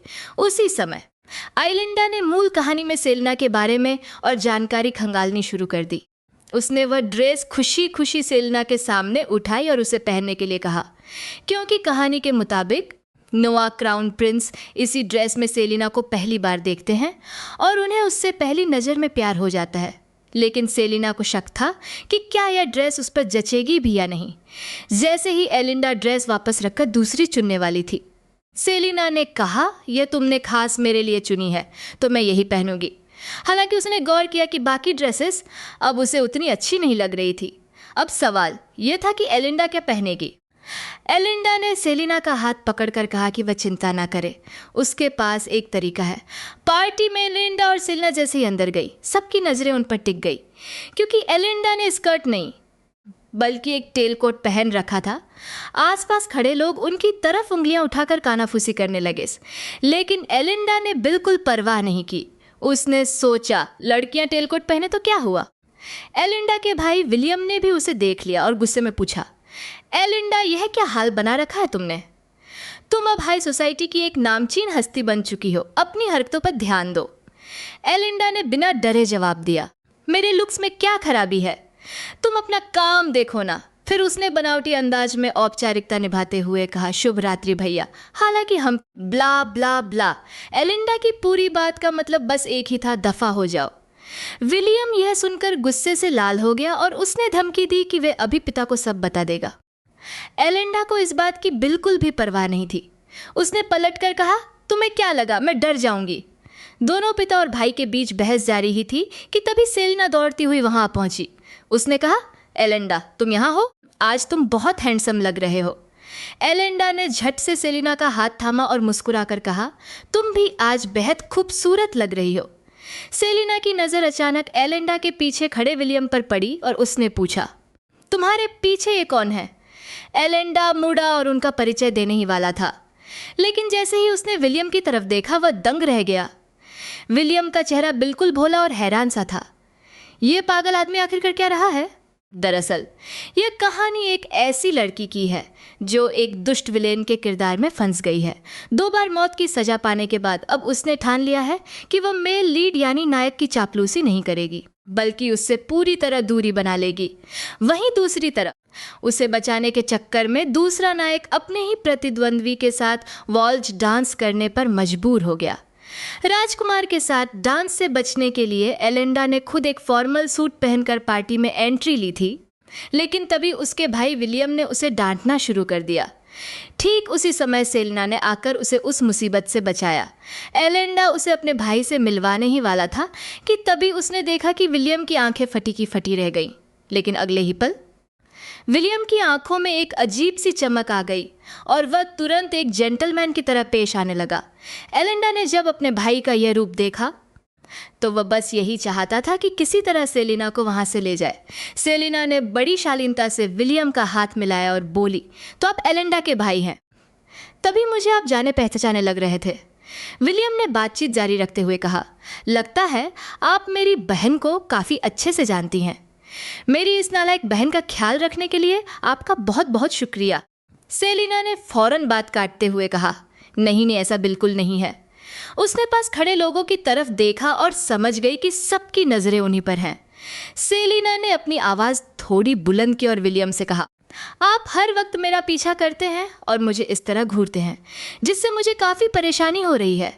एलिंडा हर बार आपकी तरफ से मुझसे माफ़ी मांगती है, मुझे बिल्कुल अच्छा नहीं लगता। उम्मीद है कि आप भविष्य में ऐसा नहीं करेंगे। मेरी सबसे प्यारी दोस्त को आपके लिए हर बार शर्मिंदा होना पड़ता है, यह देखकर मुझे बहुत बुरा लगता है। प्लीज़ अपनी ये हरकतें बंद कीजिए।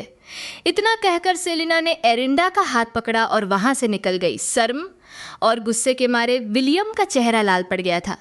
डाइनिंग टेबल पर बैठकर एरिंडा ने सेलिना की खूब तारीफ की और कहा कि वह बहुत ही धाकड़ लग रही थी। लेकिन सेलिना को इस बात की चिंता थी कि क्या उसके इस बर्ताव से एरिंडा को कोई मुसीबत तो नहीं होगी। एरिंडा ने हंसते हुए कहा कि तुम बिल्कुल चिंता मत करो, तुमने अभी जो कुछ भी कहा उससे मुझे बहुत खुशी हुई और मेरा दिल खुश हो गया। इतना कहकर उसने एक मिठाई उठाई और खाने लगी। सेलिना ने बात बदलते हुए पूछा कि तुम्हें आखिर आज ये गाउन पहनने का ख्याल कैसे आया। एरिंडा की आंखें चमक उठी और उसने कहा कि क्योंकि मैं तुम्हारे साथ डांस करना चाहती थी। दोनों सहेलियां खूब मजे से बातें कर रही थी। हालांकि एरिंडा का यह कहना सच था, लेकिन इसके पीछे एक और बड़ी वजह थी। हर कोई जानता था कि सगाई का क्या मतलब होता है। अगर पार्टी शुरू होने से पहले किसी जोड़े को वॉल्च डांस करना है तो वो यकीनन क्राउन प्रिंस और उनकी होने वाली मंगेतर ही होंगे। अभी एरिंडा इसी बारे में सोच ही रही थी कि सेलिना ने उसे खींचते हुए पीछे देखने को कहा। क्राउन प्रिंस उसी तरफ चले आ रहे थे। ये देखते ही एरिंडा ने सेलिना को वहां से जाने का इशारा कर दिया। हवांग ताईजी ने अपना गुस्सा दबाते हुए कहा कि वह उसके लिए सामने वाली मेज से कुछ खाने का सामान ले आए। उसने आगे कहा, तुम्हारी ड्रेस काफ़ी अजीब है, क्या इसे तुमने मेरे साथ डांस न करने के लिए पहना है? एलिंडा मन ही मन बोली, बिल्कुल सही, लेकिन उसने मुंह से कुछ नहीं कहा। हवांग ताईजी ने बात जारी रखते हुए कहा, मुझे समझ नहीं आ रहा कि तुम इतनी हद तक क्यों जा रही हो। वैसे भी अभी हम एक दूसरे को मार नहीं सकते। ऐसा लगता है कि तुम असल में मुझसे अपनी सगाई तुड़वाना चाहती हो। यह कहते हुए हवांग ताईजी ने एलिंडा के बालों की एक लट पकड़कर उसे सहलाया और आगे बोला, इसलिए मैं इस मौके का पूरा फायदा उठाकर शाही परिवार और मोर्टा के बीच एकता दिखाना चाहता हूँ। एलिंडा गुस्से से लाल हो गई और चिल्लाई, तुम पागल हो। तभी अचानक किसी ने पीछे से हवांग ताईजी की गर्दन को अपनी बाहों में जकड़ लिया। हवांग ताईजी ने मुड़कर देखा तो ल्यूक वहां हंसते हुए उसे कसकर पकड़े हुए था। ल्यूक ने कहा, अगर तुम्हें शाही परिवार और मोर्टा की एकता दिखानी है तो तुम्हें मेरे पास आना चाहिए, मेरी पार्टनर के पास नहीं। हवांग ताईजी ने खुद को छुड़ाने की कोशिश की और पूछा कि ल्यूक आखिर कर क्या रहा है। ल्यूक ने उसे और जोर से जकड़ते हुए जवाब दिया, मोर्टा का अगला वारिस होने वाले सम्राट को फ्लर्ट कर रहा है। एलिंडा यह सब देखकर हैरान और शर्मिंदा थी, लेकिन वह समझ गई थी कि ल्यूक उसे इस मुसीबत से बचाने के लिए ऐसा कर रहा है। ल्यूक ने आत्मविश्वास के साथ एलिंडा की तरफ सिर हिलाया और एलिंडा वहां से चल दी। ल्यूक ने हवांग ताईजी को जबरदस्ती गले लगाकर अपने साथ ले जाते हुए कहा, मेरा डांस बहुत अच्छा है, चलो साथ में ओपनिंग डांस करते हैं। हवांग प्रिंस पीछे मुड़कर आइलिंडा को देखते हुए बेमन से विरोध करते हुए कहते हैं, आखिर हम दोनों मर्द हैं, फिर हम डांस क्यों कर रहे हैं? इस पर ल्यूक कहता है, मैं फॉर्मल ड्रेस पहन लूँगा, क्या उससे काम नहीं चलेगा? आइलिंडा अपना सिर घुमाती है और भावुक होकर कहती है, ल्यूक, तुम सच में एक बेहतरीन पार्टनर हो। बैंक्वेट हॉल के बाहर आइलिंडा दरवाजे से टिक कर एक गहरी सांस लेती है। आज जो कुछ भी हुआ वो उसने अपनी पिछली जिंदगी में कभी अनुभव नहीं किया था। वो अभी ये सब सोच ही रही थी कि अचानक किसी ने उसका नाम पुकारा। पीछे मुड़कर देखा तो वह रेनार्ड था। आइलिंडा ने उससे पूछा कि वह बाहर क्यों आ गया।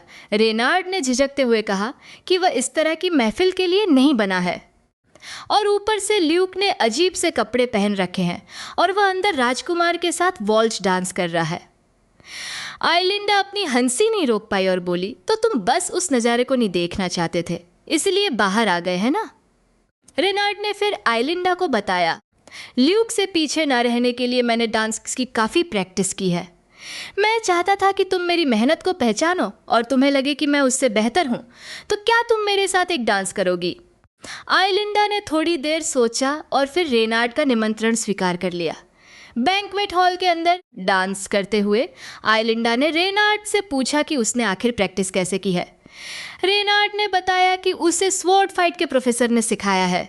आइलिंडा को तुरंत वो प्रोफेसर याद आ गया जो एक तरफ खड़ा होकर उन्हें लगातार घूर रहा था। वह मन में सोचने लगी, अच्छा, तो ये तलवारबाजी वाले प्रोफेसर ने सिखाया है। तभी मुझे लग रहा था कि हम डांस नहीं बल्कि तलवारबाजी कर रहे हैं। डांस खत्म होने के बाद रेनार्ड ने कहा कि उसने कभी किसी पार्टी में हिस्सा नहीं लिया है, इसलिए वह पक्का काफ़ी अजीब लग रहा होगा। उसने आइलिंडा से अपनी बात कही।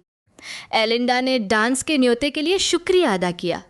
रेनॉल्ड की हैंडसम मुस्कान को देखकर आइलिंडा को अचानक महसूस हुआ कि क्या ये वाकई में रेनॉल्ड है।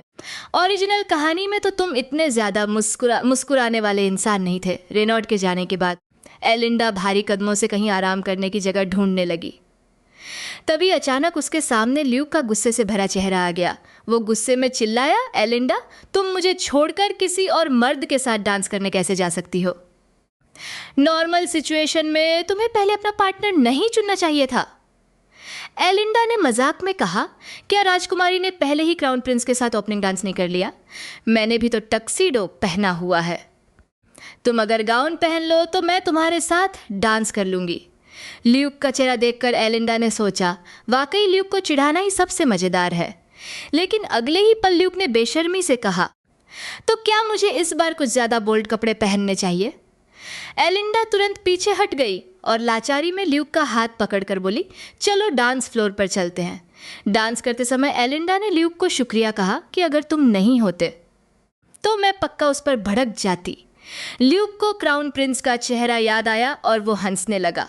उसने कहा, तुम्हें रुककर उसका डांसिंग वाला एक्सप्रेशन देखना चाहिए था।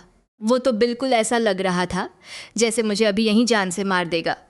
तभी आइलिंडा ने वो सवाल पूछा जो वो कब से पूछना चाहती थी, मुझे अपना पार्टनर बनाने के पीछे तुम्हारा असली कारण क्या है? ल्यूक ने जवाब दिया, क्या हमारे बीच किसी कारण की ज़रूरत है? आइलिंडा उलझन में थी कि क्या हमारे बीच भी कोई कारण हो सकता है? क्या कुछ खास है? भला कौन सा लड़का किसी ऐसे व्यक्ति के लिए सूट पहनेगा जिसे वह एक हफ्ते से भी कम समय से जानता है? ल्यूक ने पलटकर उससे पूछा, क्या भावनाओं की गहराई का समय की अवधि से कोई लेना देना है? मुझे बस तुम दिलचस्प लगी, इसलिए मैं तुम्हें पसंद करता हूँ, बस इतनी सी बात है। आइलिंडा को उसकी बात पर यकीन नहीं हुआ। उसे लगा कि ल्यूक उससे कुछ छुपा रहा है। तभी सेरीना घबराई हुई आइलिंडा के पास आई। ल्यूक ने एक तरफ जोश के साथ सेरीना की ओर हाथ हिलाया तो दूसरी तरफ आइलिंडा से कहा कि क्या तुम एक बार अपने पार्टनर की बात पर भरोसा नहीं कर सकती? आइलिंडा से संक्षिप्त विदाई लेकर ल्यूक वहां से चला गया। सेरीना ने चिंता जताते हुए कहा, आइलिंडा, मैं तुम्हें हर जगह ढूंढ रही थी। आइलिंडा ने उसे संक्षेप में बताया कि वह बस थोड़ी देर बाहर गई थी। इसके तुरंत बाद उसने सेरीना से पूछा, ओपनिंग डांस के दौरान नोआ का क्या रिएक्शन था? सेरीना ने बताया कि वह काफ़ी सदमे में लग रहा था और डांस खत्म होते ही वहां से चला गया। आइलिंडा खुश हो गई। उसे लगा कि अब आज की रात नोआ सेरीना से दोबारा नहीं मिल पाएगा। अपनी तीसरी जिंदगी में आखिरकार एरिंडा ने क्राउन प्रिंस के साथ वॉल्ज डांस करने से खुद को बचा लिया और सेरेना और क्राउन प्रिंस की मुलाकात को भी रोक दिया। यह वाकई एक शानदार शाम थी। अब वह सेरेना के साथ ढेर सारा खाना लेकर हॉस्टल जाने वाली थी ताकि दोनों साथ में खा पाई सके और मजे कर सके। एरिंडा की तीसरी जिंदगी की कहानी पूरी तरह से बदल चुकी थी। उसने मैजिक टावर ज्वाइन कर लिया था, जिससे अब उसे क्राउन प्रिंस द्वारा मारे जाने का कोई डर नहीं था। साथ ही उसने सेरेना और क्राउन कात को भी सफलतापूर्वक रोक दिया था और क्राउन प्रिंस के साथ डांस करने की मजबूरी से भी बच गई थी। वॉल्ज की क्लास चल रही थी और आइलिंडा अपनी इस जिंदगी में हुई घटनाओं के बारे में सोच रही थी। ल्यूक ने उसकी जगह क्राउन प्रिंस के साथ वॉल्ज डांस किया था और उसे तो अब क्राउन प्रिंस की प्रेमिका का खिताब तक मिल चुका था। पोडियम पर खड़ा प्रोफेसर बड़े जोश के साथ पढ़ा रहा था। तभी उसकी नज़र नीचे ऊँघते हुए ल्यूक पर पड़ी और उसने पूछ लिया, ल्यूक, क्या तुम कल डांस इतनी शिद्दत से कर रहे थे कि आज क्लास में नींद आ रही है? उसी समय आइलिंडा ने ल्यूक की तरफ एक कागज की पर्ची फेंकी जिस पर लिखा था, क्राउन प्रिंस की प्रेमिका बनकर कैसा महसूस हो रहा है। ल्यूक ने नाराजगी भरे चेहरे के साथ उस पर्ची को मसला और पीछे रखे कूड़ेदान में फेंक दिया। इतना ही नहीं, उसने आइलिंडा को 2 इशारे भी किए, लेकिन आइलिंडा को कुछ समझ नहीं आया कि ल्यूक का क्या मतलब था। पास बैठी सेरेना ने धीरे से उसे टोका, आइलिंडा, क्या तुम्हें पता है कि प्रोफेसर तुम्हें ही देख रहे हैं? प्रोफेसर ने जैसे ही देखा कि आइलिंडा ध्यान नहीं दे रही है, उन्होंने तुरंत उसे खड़ा करके एक सवाल पूछ लिया। उन्हें लगा कि आइलिंडा किसी हाल में इसका जवाब नहीं दे पाएगी, लेकिन आइलिंडा बड़े इत्मीनान से खड़ी हुई और उसने बिल्कुल सटीक जवाब दे दिया। प्रोफेसर सकपका गए और बस खांसी का नाटक करते हुए वापस पढ़ाने लगे। सेरेना ने धीरे से आइलिंडा से पूछा, तुम्हें सही जवाब कैसे पता था? प्रोफेसर को लगा होगा कि तुम्हें नहीं पता है, इसीलिए उन्होंने तुमसे पूछा। आइलिंडा मुस्कुराई और बोली, मैंने बहुत बार रिवीजन किया है, मतलब शायद प्रीविजन किया है। क्लास खत्म होने के बाद जब आइलिंडा अपनी किताबें समेट रही थी, तभी ल्यूक ने उसे लंच के बाद ट्रेनिंग रूम में आने को कहा ताकि वह उसे वो मैजिक सिखा सके जिसका उसने वादा किया था। एलिंडा अभी भी थोड़े गुस्से में थी, जिसे देखकर ल्यूक ने हंसते हुए कहा, क्या अभी भी उस मजाक के लिए नाराज हो? गलियारे में चलते हुए एलिंडा ने उत्सुकता से ल्यूक से पूछा कि वह उसे क्या सिखाने वाला है। रेनार्ड ने भी जब सुना कि ल्यूक एलिंडा को जादू सिखाने वाला है तो वह भी हैरान रह गया, लेकिन ल्यूक ने अचानक एलिंडा के कंधे पर हाथ रखा और जानबूझकर रेनार्ड को चिढ़ाते हुए बोला, असल में मुझे थोड़ी तलवारबाजी भी आती है। पिछली बार मैंने जब दिखाया था तब से ही यह मुझे सिखाने की जिद कर रहा है। रेनार्ड समझ गया कि ल्यूक झूठ बोल रहा है। उसने साफ कहा कि तुम जो कुछ भी कहोगे मैं उस पर विश्वास नहीं करने वाला। ल्यूक ने अपना सिर खुजलाया और बोला, मैं तो बस इसे आसमान से उल्का पिंड गिराने वाला जादू सिखाना चाहता था। एलिंडा और सेलिंडा ने मजाक उड़ाते हुए कहा, वाह, क्या तुम सच में हमारे स्कूल को तबाह करना चाहते हो? ल्यूक समझ गया कि सब उसे मजाक समझ रहे हैं। वह थोड़ा शर्मिंदा होकर बोला, तुम लोगों का यह कैसा रिएक्शन है? एलिंडा ने उसे टोकते हुए कहा, तुम हर बात पर झूठ बोलते हो, हम तुम पर कैसे विश्वास करें? रेनार्ड ने भी सिर हिलाकर उसकी बात का समर्थन किया और वे सब हंसते मजाक करते हुए आगे निकल गए। ल्यूक को पीछे अकेला छोड़ दिया। वे सब बातचीत करते हुए ट्रेनिंग रूम में पहुंचे। ट्रेनिंग रूम के अंदर ल्यूक ने कहा कि एलिंडा के पास खुद की जादुई शक्ति बहुत कम है, इसलिए अब उसे एलिंडा के अंदर छिपी हुई असली जादुई ऊर्जा को बाहर निकालना होगा। एलिंडा उलझन में थी। उसने कहा, मैं तो बस साधारण जादू जानती हूँ, मुझे नहीं पता कि अपनी जादुई शक्ति को कैसे बाहर निकाला जाए। ल्यूक ने जवाब दिया, तुम्हें यह पता भी कैसे होगा, क्योंकि इस तरह की ट्रेनिंग सिर्फ मैजिक टावर के जादूगर ही जानते हैं। इसके तुरंत बाद ल्यूक ने आइलिंडा को जादू रीज करने का तरीका सिखाना शुरू किया। आइलिंडा ल्यूक के निर्देशों का पालन करते हुए अभ्यास करने लगी। ल्यूक उसके पीछे खड़ा था और उसने कहा कि वह उसकी मदद करेगा। जैसे ही आइलिंडा ने ल्यूक के बताए अनुसार अपनी पूरी जादुई शक्ति को अपनी छाती के पास इकट्ठा किया, उसे अचानक एक गर्माहट महसूस हुई, मानो उसके शरीर की पूरी ताकत एक ही झटके में खत्म हो गई हो और उसका दिमाग बिल्कुल खाली हो गया हो। हालांकि यह स्थिति तुरंत टूट गई। ल्यूक उसके पीछे खड़ा था और उसने घबराहट में चिल्लाते हुए कहा कि वह तुरंत रुक जाए। ल्यूक के चेहरे पर चिंता देख आइलिंडा समझ नहीं पाई कि आखिर हुआ क्या है। वहीं पास में खड़ी सेलिना ने आइलिंडा को चिंतित होकर टोका और कहा, आइलिंडा, तुम्हारे बाल। तब जाकर आइलिंडा ने गौर किया कि उसके सिर के सारे बाल सफ़ेद हो चुके हैं। अपनी छिपी हुई जादुई शक्ति को बाहर निकालने की कोशिश में आइलिंडा के बाल पूरी तरह सफ़ेद हो गए थे। सेलिना फौरन उसके पास दौड़कर आई और चिंता जताते हुए पूछा कि क्या उसे कहीं कोई तकलीफ महसूस हो रही है। आइलिंडा ने बताया कि सिर में हल्की सनसनाहट के अलावा वह ठीक है और उसकी इंद्रियां भी काफ़ी तेज हो गई हैं। ये कहकर उसने मजाक में कहा, कहीं मैं बूढ़ी दादी तो नहीं बन गई? क्या यहाँ कोई आईना है? ल्यूक ने चिंता जताते हुए कहा कि आइलिंडा अभी भी इस बारे में सोच रही है। सेलिना अभी भी निश्चित नहीं थी। उसने दोबारा पूछा कि क्या वह सच में ठीक है? आइलिंडा ने मुस्कुराते हुए कहा कि वह बिल्कुल ठीक है, बस उसे बहुत नींद आ रही है। ल्यूक ने झटपट आइलिंडा को अपनी गोद में उठाया और कहा, तुमने अपनी जादुई शक्ति का बहुत ज़्यादा इस्तेमाल कर लिया है। अब तुम्हारे शरीर में बिल्कुल भी ताकत नहीं बची है, थोड़ा आराम कर लो। आइलिंडा धीरे धीरे ल्यूक के सीने से लगकर सुकून से सो गई। जब आइलिंडा की आंख खुली तो सेलिना और ल्यूक दोनों उसके पास ही थे। ल्यूक ने उसे वापस लेटने के लिए कहा और सेलिना ने भी चिंता जताते हुए पूछा कि क्या उसे कहीं कोई तकलीफ हो रही है। उसने आइलिंडा को बताया कि वे अभी मेडिकल रूम में हैं और ल्यूक ने जिद की थी कि वही उसकी देखभाल करेगा, इसलिए बाकी सब बाहर चले गए।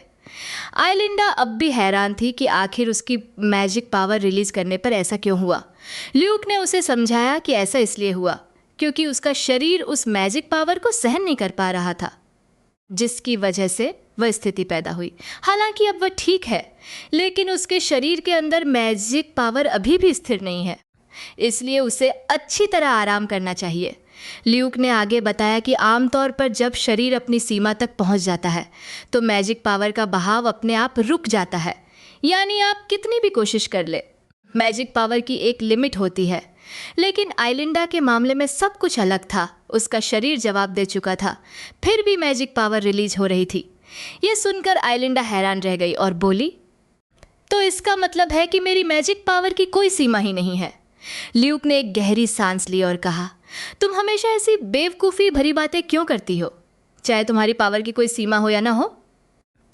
अगर तुम लगातार अपने शरीर की क्षमता को चुनौती दोगी तो तुम्हारा शरीर इसे झेल नहीं पाएगा। अभी तो सिर्फ तुम्हारे बाल सफ़ेद हुए हैं, लेकिन अगर ऐसा चलता रहा तो यह तुम्हारे बाकी अंगों को भी प्रभावित कर सकता है, यहाँ तक कि तुम्हारी जान भी जा सकती है। ल्यूक को गुस्से में देखकर आइलिंडा मन ही मन सोचने लगी कि उसने उपन्यास में ल्यूक को बहुत कम बार गुस्सा होते देखा है। आखिर उसे इतना गुस्सा क्यों आ रहा है?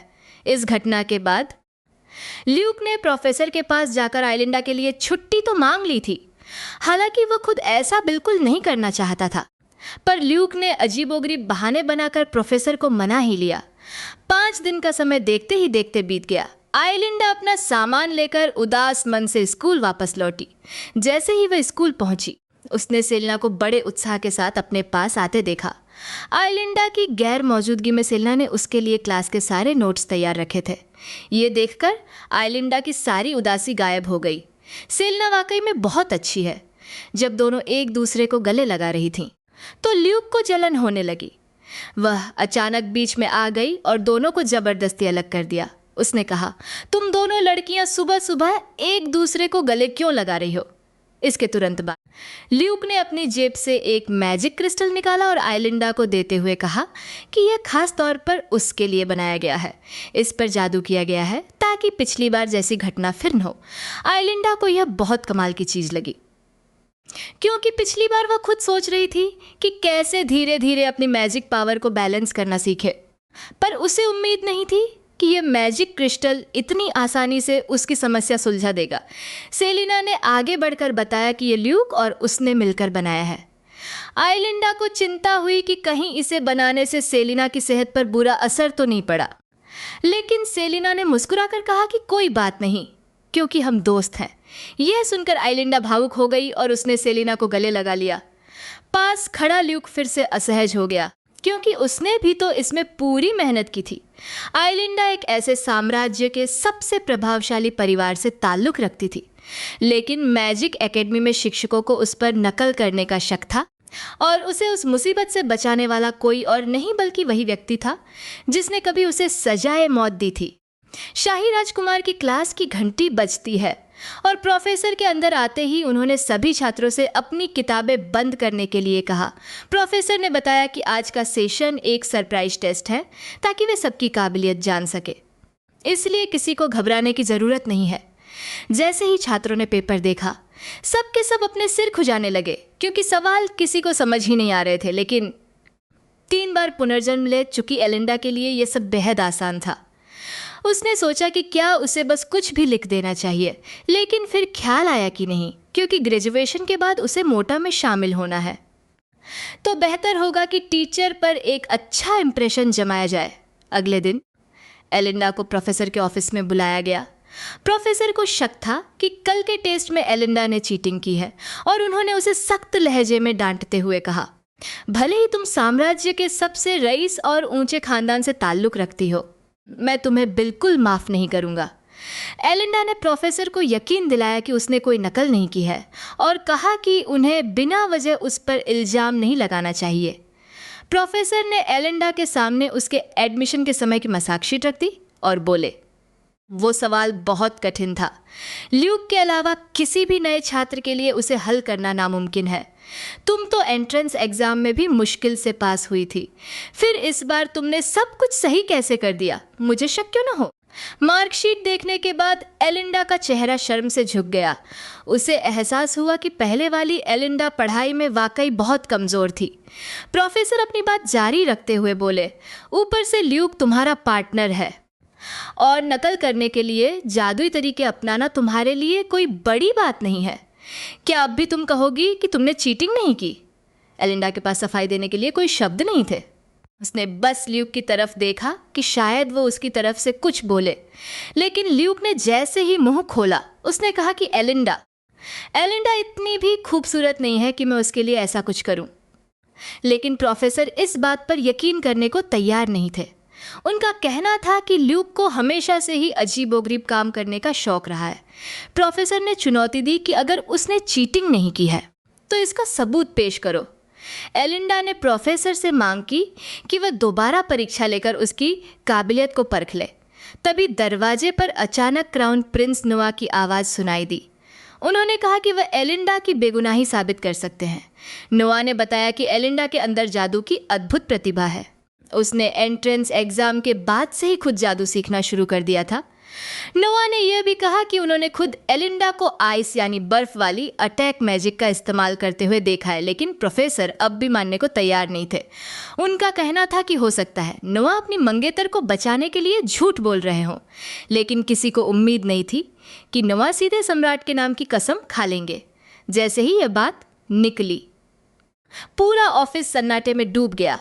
सम्राट के नाम की कसम खाना एक ऐसी कसम होती है जिसे सिर्फ राजघराने के लोग ही ले सकते हैं। अगर यह कसम झूठी साबित हुई तो कसम खाने वाले को भयंकर दर्द सहते हुए मौत के घाट उतरना होगा। प्रोफेसर को हार माननी पड़ी और उन्होंने एलिंडा से दोबारा परीक्षा देने के लिए कह दिया, जिसके बाद मामला शांत हो गया। हालांकि एलिंडा को यह कबूल करने में शर्म आ रही थी, लेकिन यह सच था कि इस बार नोआ ने ही उसकी मदद की थी। एलिंडा ने ल्यूक से कहा कि वह पहले घर चला जाए, उसे इस नोआ से अकेले में बात करनी है। उसने नोआ से कहा कि वह हर दिन यही प्रार्थना करती है कि आखिर तुम मुझसे कहना क्या चाहते हो। एलिंडा ने अपने हाथ फैलाते हुए कहा कि अगर मैं सीधे सीधे कहूँ तो। नोआ हैरानी से आइलिंडा की तरफ देखने लगा। अगले ही पल आइलिंडा ने कहा, चलो हम अपनी सगाई तोड़ देते हैं। नोआ ने यह सुना तो उसके चेहरे पर एक व्यंग्यात्मक मुस्कान आ गई। उसने कहा, मैं अपनी सगाई क्यों तोड़ूं? तुम्हारे साथ शादी करने से शाही परिवार और मोटा के बीच के रिश्ते बने रहेंगे। ऐसी अच्छी डील मैं हाथ से जाने नहीं दूंगा। आइलिंडा भी पीछे हटने वालों में से नहीं थी। उसने जवाब दिया, अगर मकसद सिर्फ शाही परिवार और मोटा के रिश्ते को बचाना है तो तुम ल्यूक को क्यों नहीं चुन लेते? तुम दोनों ने तो साथ में डांस भी किया था। क्राउन प्रिंस ने सीधे कहा कि ल्यूक मुझसे बहुत नफरत करता है। यह सुनकर आइलिंडा का गुस्सा और भड़क गया और उसने कहा, इस पूरी दुनिया में तुम्हें मुझसे ज़्यादा नफरत करने वाला कोई और नहीं मिलेगा। नोआ और भी उलझन में पड़ गया। वह धीरे धीरे आइलिंडा के करीब आया और बोला, तुम तो पहले मुझे बहुत पसंद करती थी, आइलिंडा ने उसे साफ बता दिया कि इंसान के दिल बदलते रहते हैं और वैसे भी तुमने मेरे लिए कभी कुछ किया ही क्या है। नोआ ने इस बात को नकारा नहीं, क्योंकि सच तो ये था कि उसने आइलिंडा के लिए कभी कुछ नहीं किया था। आइलिंडा ने अपनी बात पूरी करते हुए कहा, कुल मिलाकर मैं तुम्हारे साथ यह सगाई अब और नहीं चलाना चाहती, और नहीं मैं चाहती हूँ कि तुम मुझे इस्तेमाल करके मोटा और शाही परिवार के बीच सुधार लाओ। अगर तुम राजी नहीं हुए तो मैं खुद अपने हाथों से मॉलेफिसेंट परिवार को बर्बाद कर दूंगी। यह लड़की एक किताब के अंदर पुनर्जन्म लेकर आई थी। यह उसका तीसरा जीवन था। पिछले 2 जन्मों में क्राउन प्रिंस द्वारा उसे फांसी दिए जाने की वजह से वह गहरे सदमे में थी। इसलिए इस तीसरे जीवन में उसने फैसला किया कि वह शुरुआत से ही अपने मंगेतर यानी क्राउन प्रिंस से दूर रहेगी। लेकिन इस बार का क्राउन प्रिंस तो कहानी की असली नायिका को पूरी तरह नज़रअंदाज करके उसमें दिलचस्पी लेने लगा था। और क्राउन प्रिंस के साथ इस तीखी बातचीत के बाद आखिर आगे क्या होगा? एलिंडा ने खुद पहल करके रेनार्ड से तलवारबाजी सीखने की इच्छा जताई, क्योंकि उसे पता था कि अगर वो तलवारबाजी में माहिर हो गई तो फिर क्राउन प्रिंस भी उसे आसानी से परेशान नहीं कर पाएगा। रेनार्ड ने उससे पूछा कि वो किस हद तक सीखना चाहती है, तो एलिंडा ने साफ साफ कह दिया कि उसे रॉयल स्वॉर्ड्समैनशिप कोर्स की बराबरी करनी है। रेनार्ड ने उसे पहले ही चेतावनी दे दी कि ट्रेनिंग काफ़ी कठिन होगी। एलिंडा ने पूरे आत्मविश्वास के साथ हामी भर दी, लेकिन किसे पता था कि पहली ही ट्रेनिंग में उसकी हालत खराब हो जाएगी। वो बार बार रेनार्ड से थोड़ा आराम करने की गुजारिश करती रही, लेकिन रेनार्ड का एक ही जवाब था, अभी समय नहीं हुआ है। ट्रेनिंग खत्म होने तक एलिंडा इतनी थक चुकी थी कि उससे खड़ा भी नहीं हुआ जा रहा था। सेलिंडा दौड़ती हुई आई और उसकी देखभाल करने लगी। तब जाकर रेनार्ड को एहसास हुआ कि उसने एलिंडा पर कुछ ज़्यादा ही सख्ती कर दी थी। वो थोड़ा असहज होकर उसे सांत्वना देने लगा, लेकिन एलिंडा को तो इस बात की खुशी थी कि इतने हैंडसम और मजबूत इंसान को अपनी वजह से परेशान देखकर उसका दिन बन गया था। उसे लगा कि उसकी मेहनत सफल हो गई। तभी अचानक रेनार्ड ने एलिंडा का हाथ पकड़ा और उसे अपनी पीठ पर उठाकर ले जाने लगा। रास्ते भर एलिंडा बस यही सोच रही थी कि आखिर ये सब कैसे हो गया। रेनार्ड एक बहुत अच्छा इंसान है, जबकि वो तो सेलिंडा और रेनार्ड को एक साथ लाने की कोशिश कर रही थी। रेनार्ड ने अपनी पीठ पर सोती हुई एलिंडा को देखा और उसके चेहरे पर एक हल्की सी मुस्कान आ गई। एकेडमी शुरू हुए अब 1 महीना बीत चुका था, लेकिन नोआ और सेलिंडा के बीच अब तक कोई बातचीत नहीं हुई थी। कहानी मूल किताब से काफ़ी अलग दिशा में जा रही थी, लेकिन एलिंडा इस बात को लेकर हमेशा चिंतित रहती थी कि न जाने कब सब कुछ वापस ओरिजिनल कहानी के ट्रैक पर आ जाएगा। हालांकि नोआ अब खुद को खत्म नहीं कर सकता, लेकिन शायद भविष्य में वह किसी और तरीके से मर जाए। ये सोचकर ही एलिंडा को इंसानों की कमजोरी पर अफसोस होने लगता है, पर सेलिना उसे समझाते हुए कहती है कि इसीलिए लोगों को और ज़्यादा मेहनत से जीना चाहिए। अगर ये सोचकर जियोगे कि मरना तो एक दिन सबको ही है, तो फिर तुम पूरी तरह से बर्बाद हो चुके हो। यह सुनकर एलिंडा को तुरंत अपनी गलती का एहसास होता है। उसने तो इस पुनर्जन्म में अपनी जिंदगी को खुलकर जीने का फैसला किया था। ऊपर से अब वह क्राउन प्रिंस द्वारा दिए जाने वाले दंड से भी बच चुकी है, तो फिर इतना फालतू सोचना ही क्यों? बात समझ आते ही एलिंडा ने उत्साह में आकर सेलिना को गले लगा लिया और कहा कि वह अब तुरंत संभल जाएगी। दुर्भाग्य से यह सब वहां से गुजर रहे ल्यूक ने देख लिया और तन कसते हुए बोला कि सुबह सुबह ये क्या अजीब सी नौटंकी चल रही है। सेलिना ने मुड़कर शालीनता से ल्यूक का अभिवादन किया और पूछा कि क्या उसने अपनी पढ़ाई पूरी कर ली है, लेकिन एलिंडा ने जलते हुए कहा, उसे पढ़ाई करने की क्या ज़रूरत है? सच में उसे देखकर जलन होती है। वह तो मोटा की भविष्य की लीडर है, जबकि मुझे नहीं पता कि मुझे कब नौकरी से निकाल दिया जाएगा। ल्यूक हंस पड़ा और बोला, तुम्हें भला कौन निकाल सकता है? तुम तो वह पार्टनर हो जिसे मैंने बड़ी मुश्किल से ढूंढा है। एलिंडा खुद को रोक नहीं पाई और उसने ल्यूक से पूछ ही लिया कि उसने पार्टनर चुनने का क्या पैमाना रखा था। ल्यूक ने बस इतना कहा कि उसे वही पसंद है जो उसे हंसा सके। जैसे ही वे लोग क्लासरूम के अंदर गए, वहाँ सन्नाटा पसर गया। सभी छात्र एकटक एलिंडा को देखने लगे, क्योंकि पिछली बार हुई नकल की घटना के कारण वह पूरी क्लास के लिए आकर्षण का केंद्र बन गई थी। तभी एक सहपाठी उसके पास आता है और उसे आमंत्रित करता है। एलिंडा को स्टडी ग्रुप में शामिल होने के लिए कहा गया और ग्रुप के मेंबर्स के बारे में बताया गया। एलिनाडा ने मुस्कुराते हुए मना कर दिया, क्योंकि गिनी के स्टडी ग्रुप में केवल वही लोग शामिल थे जिनके पास शाही पद या ऊंचे घराने की उपाधियां थीं। यहाँ तक कि उन्होंने क्राउन प्रिंस नोआ को भी इनवाइट किया था। ऊपर से तो यह स्टडी ग्रुप था, लेकिन असल में यह अमीर और रईस लोगों की एक महफिल थी। एलिंडा को ऐसी महफिलें बिल्कुल पसंद नहीं थी, और ऊपर से उन्होंने सेलिना को तो इनवाइट तक नहीं किया था। जैसे ही एलिंडा ने गिनी का आमंत्रण ठुकराया, पास खड़ी सेलिना उत्साह से बोली कि हम सब मिलकर भी अपना एक स्टडी ग्रुप बना सकते हैं। सेलिना के उस प्यारे अंदाज को देखकर एलिंडा ने सोचा कि अगर वह उसे माफ़ नहीं कर पाई तो आगे और भी तोहफे मिलते रहेंगे। एलिंडा और उसके दोनों दोस्त हंसी मजाक करते हुए कैंटीन में खाना खाने चले गए। तभी अचानक सेलिना और रेनार्ड एक ही तरफ घूरने लगे। एलिंडा ने उनकी नज़रों का पीछा किया तो देखा कि उसका भाई विलियम वहाँ बैठा था और हाथ हिला रहा था, और उसके पास ही क्राउन प्रिंस नोआ भी बैठा था। एलिंडा ने उन्हें नज़रअंदाज करना चाहा, लेकिन रेनार्ड ने एलिंडा का हाथ पकड़ लिया और पूछा कि क्या उन्होंने तुम्हें परेशान किया है? अगर कोई बात है तो मुझे बताओ। एलिंडा बिल्कुल नहीं चाहती थी कि रेनार्ड के लिए कोई मुसीबत खड़ी हो। अगर उसने सच में क्राउन प्रिंस पर हाथ उठा दिया तो बात सिर्फ स्कूल से निकाले जाने तक सीमित नहीं रहेगी, बल्कि उसे मौत की सजा भी मिल सकती थी। लेकिन रेनार्ड ने एलिंडा से कहा कि अगर तुम चाहो तो मैं तुम्हारे लिए उनसे बदला ज़रूर ले सकता हूँ। एलिंडा ने लाचारी से कहा कि उनमें से एक मेरा बड़ा भाई है और दूसरा मेरा मंगेतर। रेनार्ड अचानक दंग रह गया। मंगेतर? तभी विलियम भी एलिंडा के सामने आया।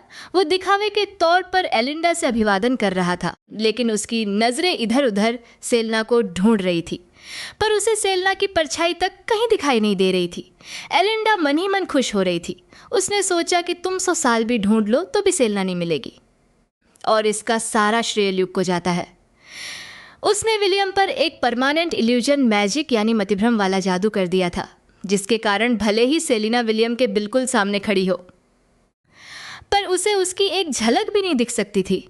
यह वाकई कमाल था। जब विलियम को सेलिना नहीं मिली तो वह एलिंडा को समझाने लगा कि उसे क्राउन प्रिंस के साथ अपनी सगाई नहीं तोड़नी चाहिए।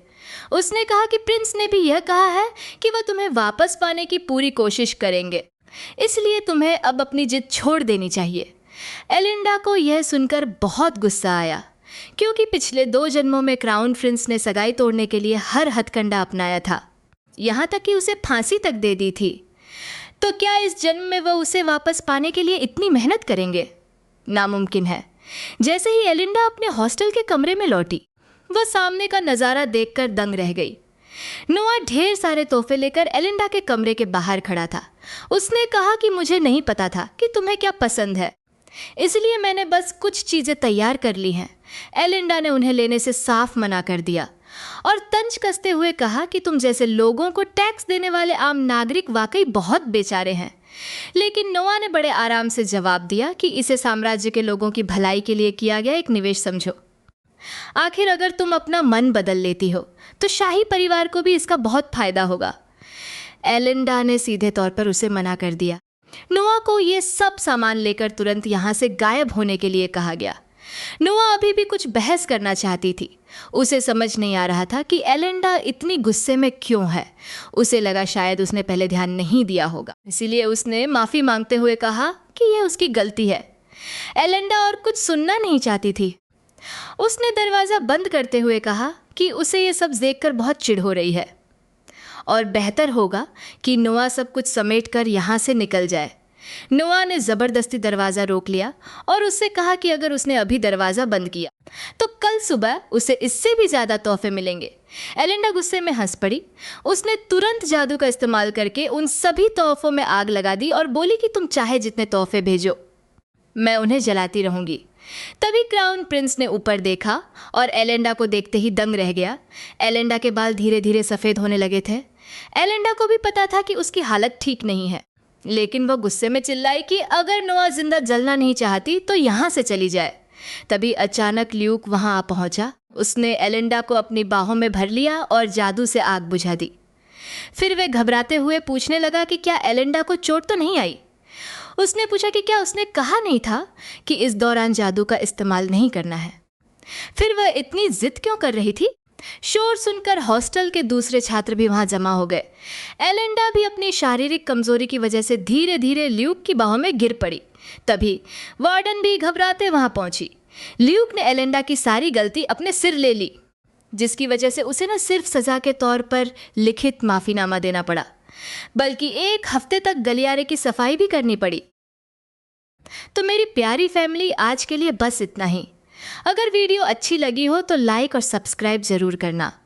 और हाँ, मेरे सारे एक्सक्लूसिव वीडियोस देखने के लिए जॉइन बटन दबाकर मेरी मेंबरशिप लेना बिल्कुल मत भूलना।